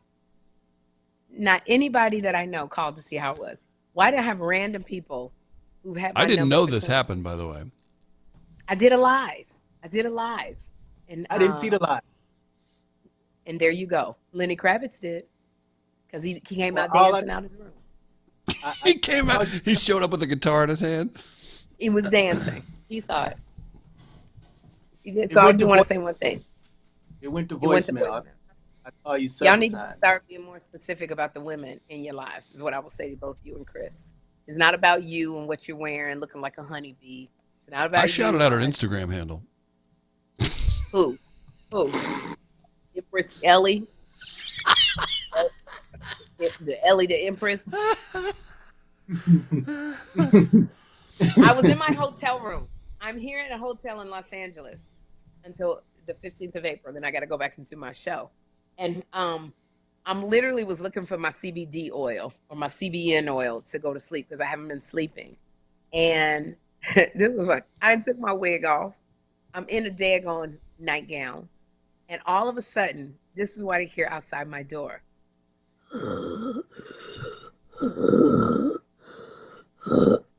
It was so loud. And this was not an April Fool's anything. First of all, I just got back from Vegas. I'm jet lagged. I don't know that it's April Fool's, Chris. And if it was an April Fool's joke, it was not funny. I'm saying on your part, like it wasn't like a bit. No, not at all. I'm trying to go to sleep because I got a photo shoot with Joe Montana, the retired NFL player, the next day. So this was Monday. I got a photo shoot all day with Joe Montana. So it was demonic and it scared me because it sounded demonic. And I hadn't put the latch onto my door nor turned that lock. So I slowly put the latch on and turned the lock. At that moment, he started kicking my door and banging on my door. And it scared me so bad. And I looked around my apartment, the hotel, And I said, there's nothing to defend myself with if he kicks the door in. The only thing I had was a vintage record player. There's chairs, there's lamps here, but it was nothing to defend myself. And so I ran to the phone. It took a long time for the operator to answer. And I said, somebody's trying to break in my room. Send security now. And I hung up. I don't know how people use their phone to record these acts that happen right away, because that was the last thing on my mind. I could not call anybody because I got to put my password in the phone. I got to wait for it to power up. I got to then call. Everybody got their notification silence at midnight. So I didn't do any of that. He's kicking on the door, and I went to the door and I screamed in the deepest voice I had, "Get the F away from my door." And I screamed it. I did it twice. Then the man starts apologizing in a French accent, like a French accent. And I'm going, who is kicking my door in with a French accent? I'm scared to death. I'm emotional. And I want to say this about Andre Lavelle. Andre Lavelle during COVID taught Kym and I, a couple of my girlfriends, self-defense classes on things that we could do if a man ever attacked us. Parts of the body that are soft that you could hurt. And so I in my head I don't have a gun. I used to have a gun. I gave it to Niecy Nash. She's licensed to carry it. So I didn't have a weapon. And all I could think about was Andre said, I get emotional because I was so scared. If this man breaks in this hotel, Andre said the nose is soft. I will take the first thing he gonna feel. Andre said that your hand is like a hammer. He gonna feel that my fist put in his nose, and then I'm gonna shove his nose up into his forehead. Then I said, Andre taught me that the eyes are a soft spot.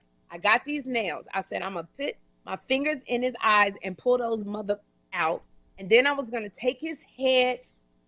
Andre told me that you put your arms around their neck, bring it down, and knee them in the face with your knee. And Andre said, self-defense is not for you to get into a full combat with a man.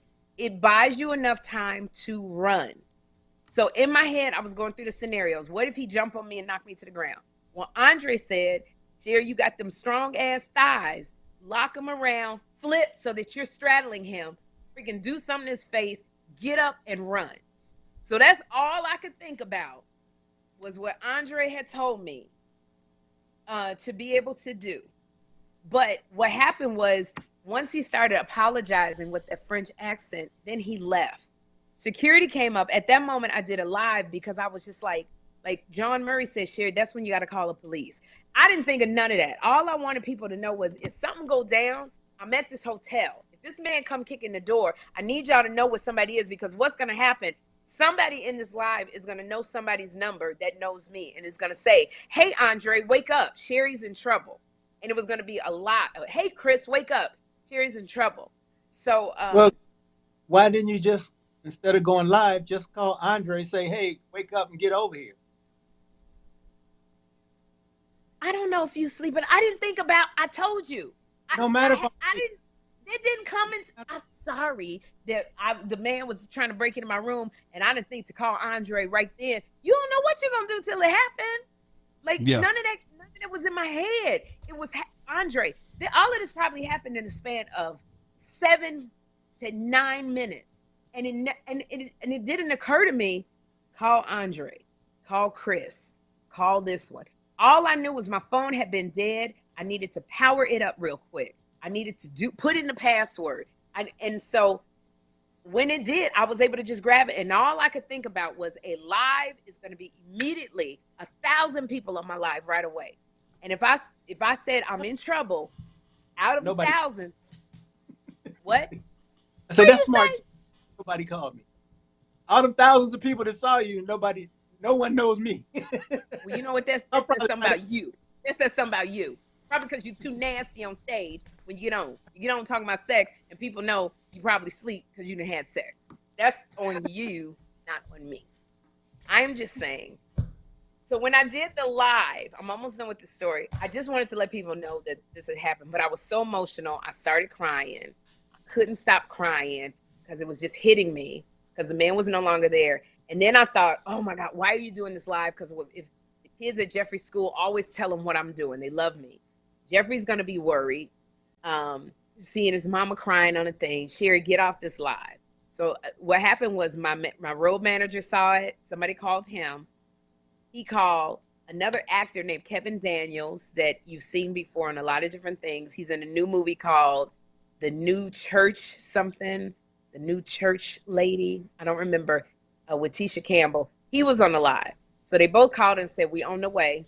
This is so-and-so about to get his ass whooped. And then I heard the security, and I started crying again because they called.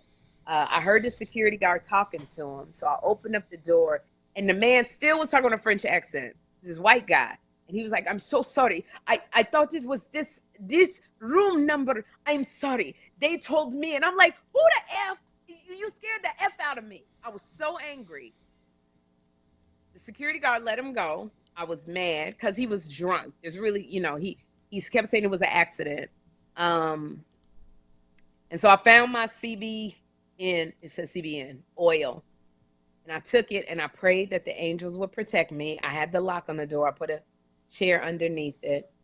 But all I could think about was what Andre had taught me, what I could do to defend myself and run. And I was wishing that I had my gun. Now, I know a lot of people are not into gun. They're into gun control. But let me tell you something. When you're a single woman, I got my gun during COVID. Andre told Niecy and me and Kym where to go to get this gun because Andre's a marksman as well. And we went and bought a gun during COVID because we're all 3 single women. And when you're by yourself, if you try to use mace, first of all, you got to get in very close proximity to a man to use mace. And if I tried to spray mace at a honey bumblebee that's 6'4", that ain't gonna be no honey bumblebee no more. Chris gonna turn into a wasp because mace ain't gonna do nothing but make a person mad. That's pretty good. Then they gonna come after you. I'm just saying, honeybees turn into wasps. Don't sleep on Insta Denman at Insta Denman. Ellie Kemper, nasty lady. No, not Ellie Kemper. Way different. No, she's from St. Louis. Very different. Yeah, Ellie Kemper and Ellie Eilish over here. 2 different women. Ellie the Empress. Ellie the Empress, not Ellie Kemper. So, shout out to Ellie Kemper, very talented. I know she is. Went to high school at the same high school as John Hamm. St. Louis fact. John Hamm likes big boobs. Anyway, if you use mace on a man and it blows out, he's gonna get mad and come after you. If you have something like a bat or something heavy and you go to swing it, most men can get this. They will get you right in the circumference of your swing and pull you towards them, and they can use that thing on you. If you can't fight a man. Like I said, self-defense is, like Andre said, enough for you to do a couple things to distract and get away. So really, I got a gun during COVID. Me, Niecy Nash, Kym Whitley, we got a gun. And nobody goes to the range. I went to the range. Me and Yvette Nicole Brown, we went with Wayne Brady. Don't. Kym Whitley never went to the range.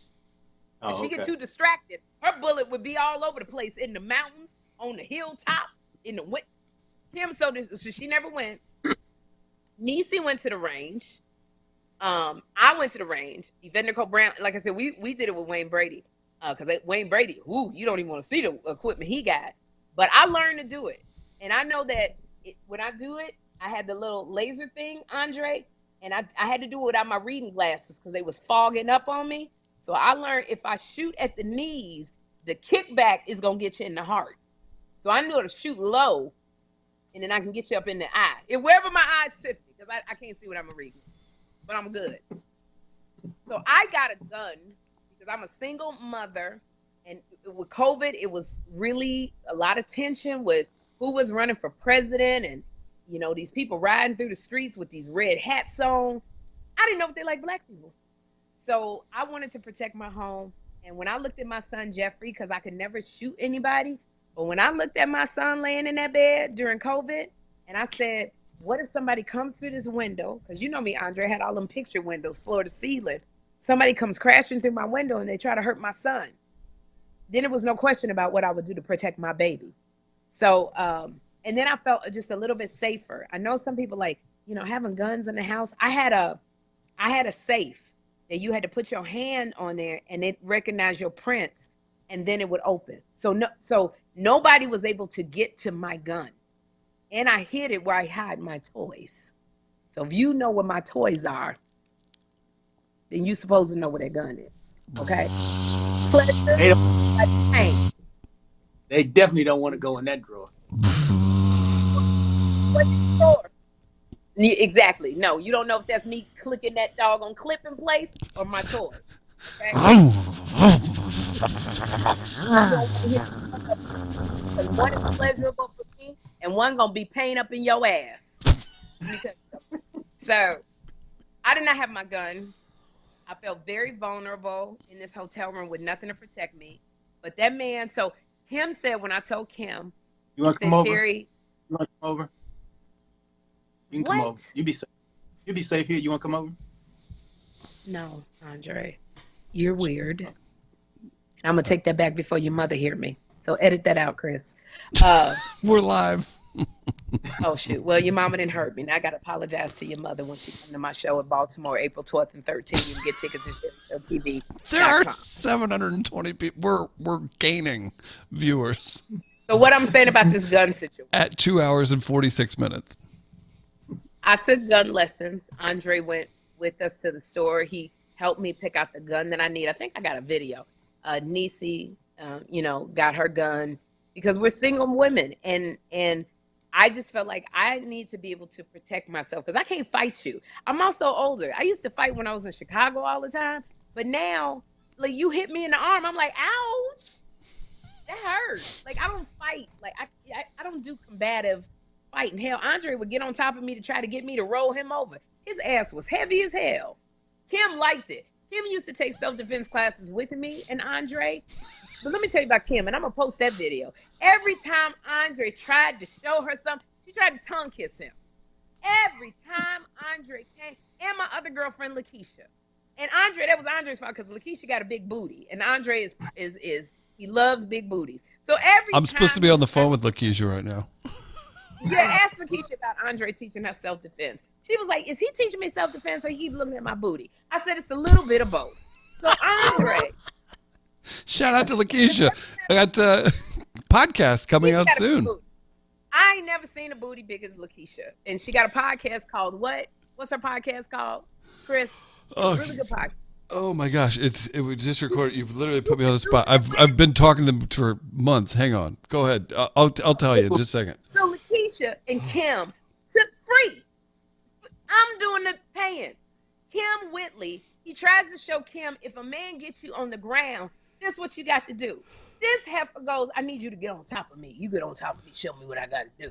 Sounding a voice all slow and like she done ate a bunch of food. She got Andre sitting on top of her. He said, Kym, and what you supposed to do, y'all, ladies, if a man is on top of you, take your bottom portion. What's that part, Andre? Because you got to buck up real quick, real quick to topple him because he don't know you're going to do that.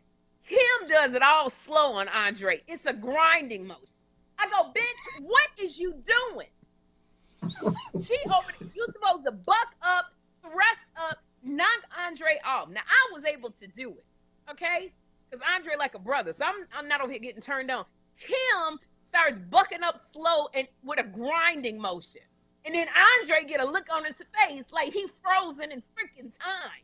These two ninjas, we can't even continue the self-defense class. Andre looked like, I don't know what happened to Andre with Kym got to grinding on him.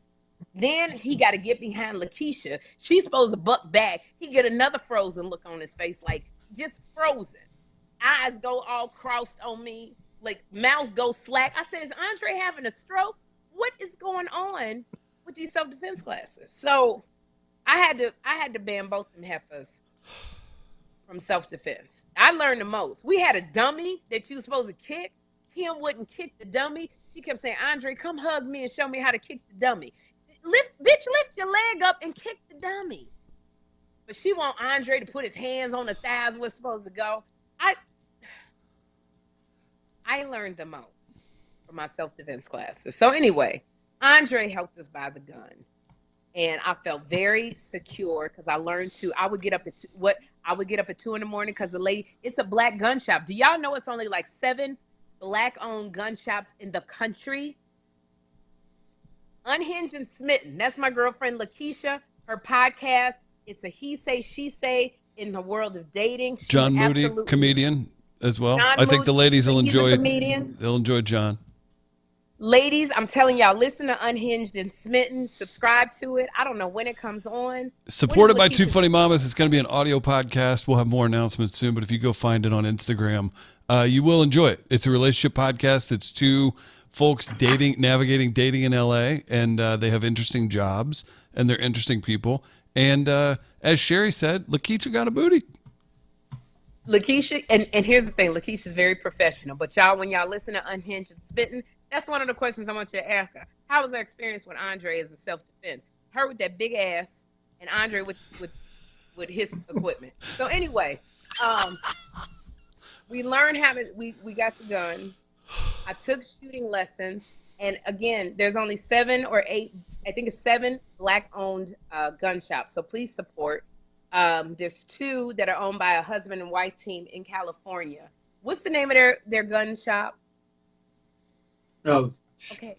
I forget. Shield and 10.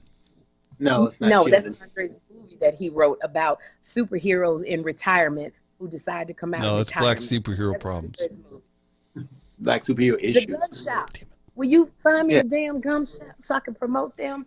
Anyway, he took us to the gun shop, and they have all these lessons for. It's in Burbank. I think somebody tried to break into their place because they always trying to get guns. Redstone Firearms. Redstone. There we go.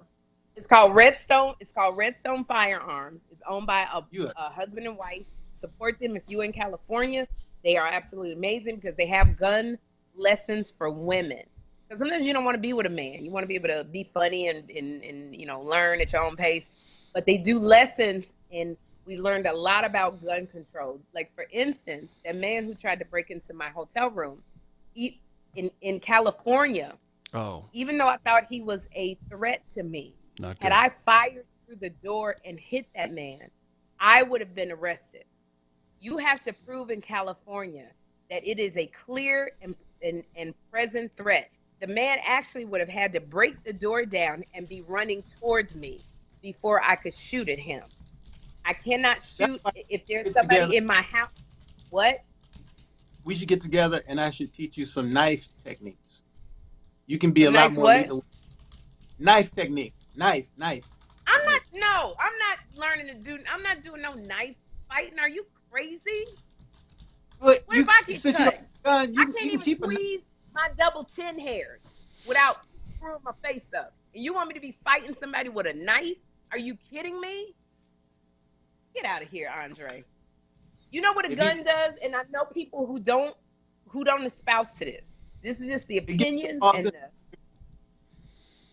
it's a what? A gun is a false sense of security.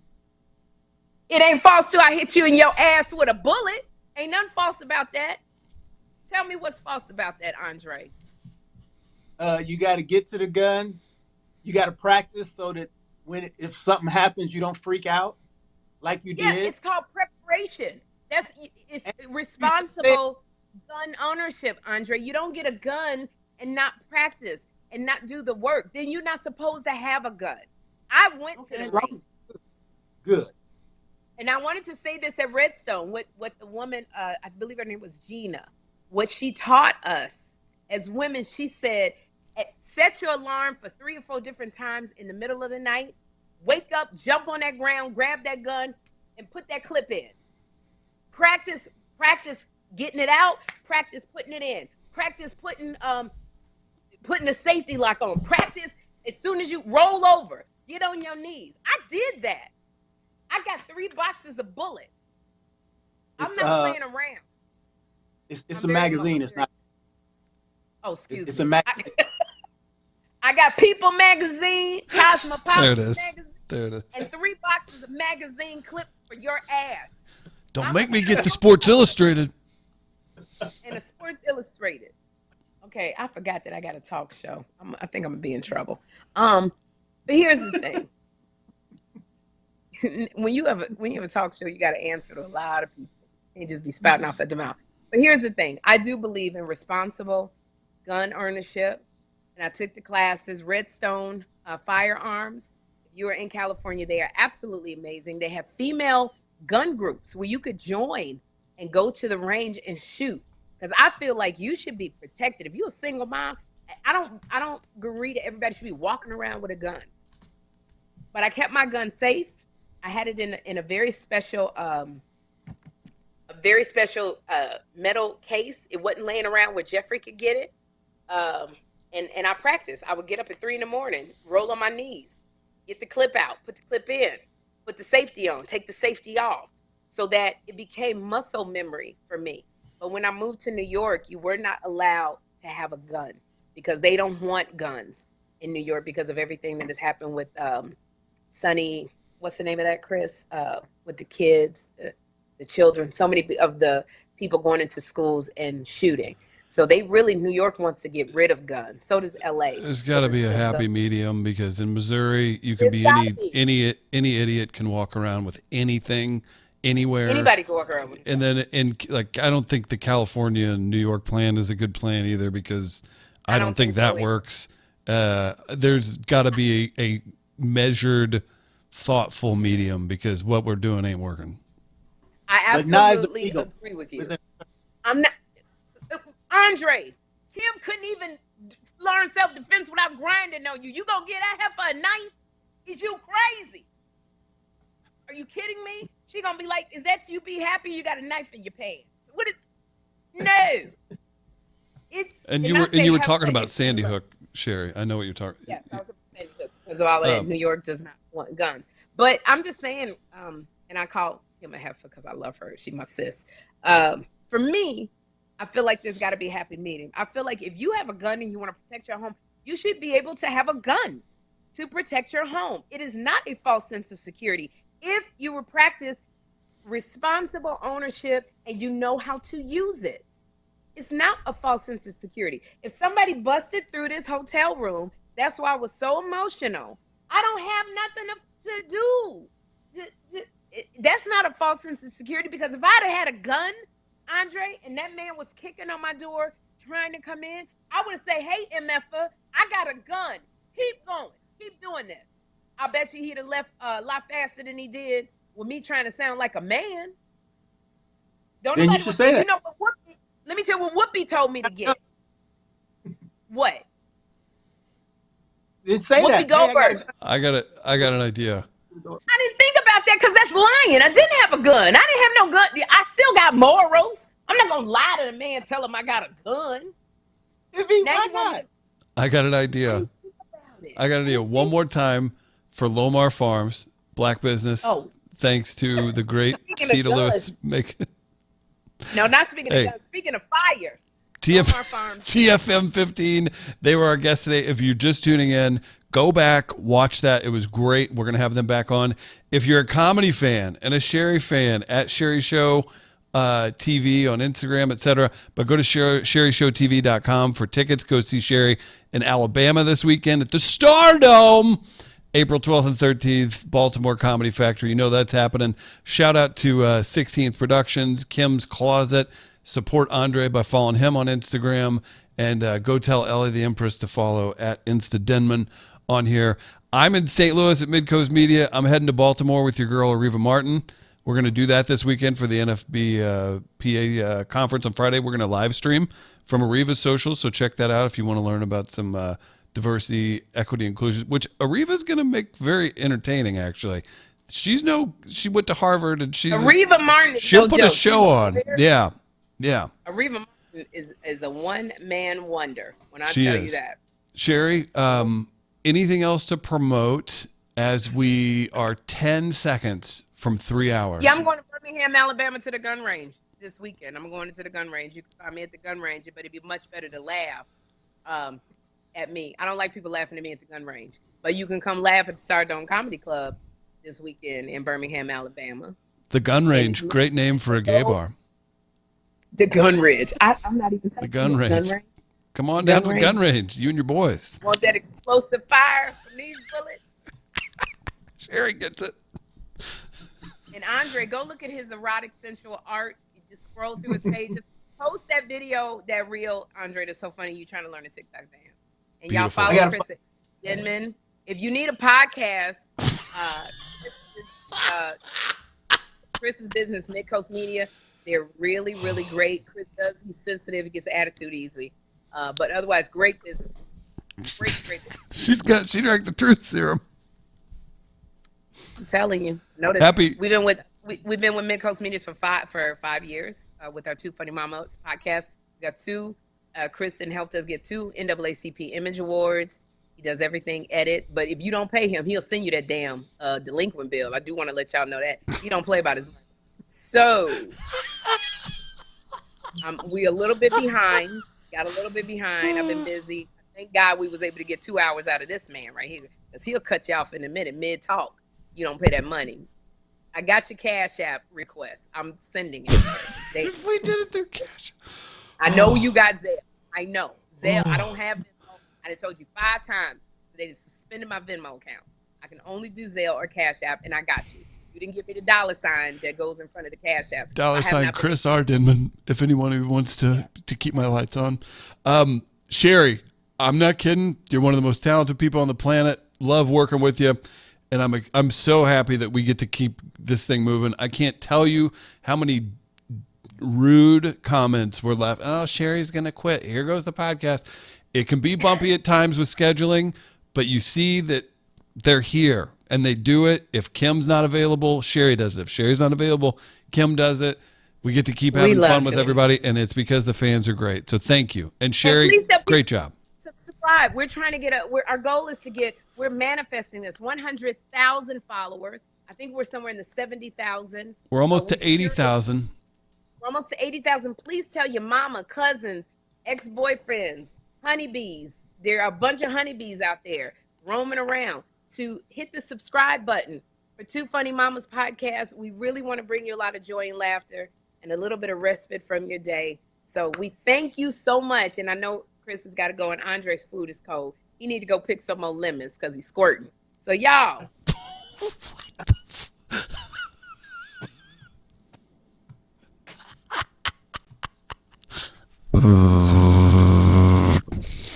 Kym would be proud of us. All right, folks, we're back next week. Keep following everybody on Instagram and everything else. I got to find this. I just had to pull a new okay, here it is. I've got the outro. I got this. All right, Sherri, Andre, great hanging out. Great show. Thank you to all the fans, all 700 of you still watching. What's wrong with you? You're amazing.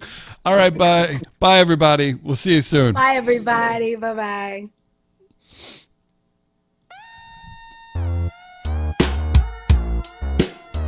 Two funny mamas.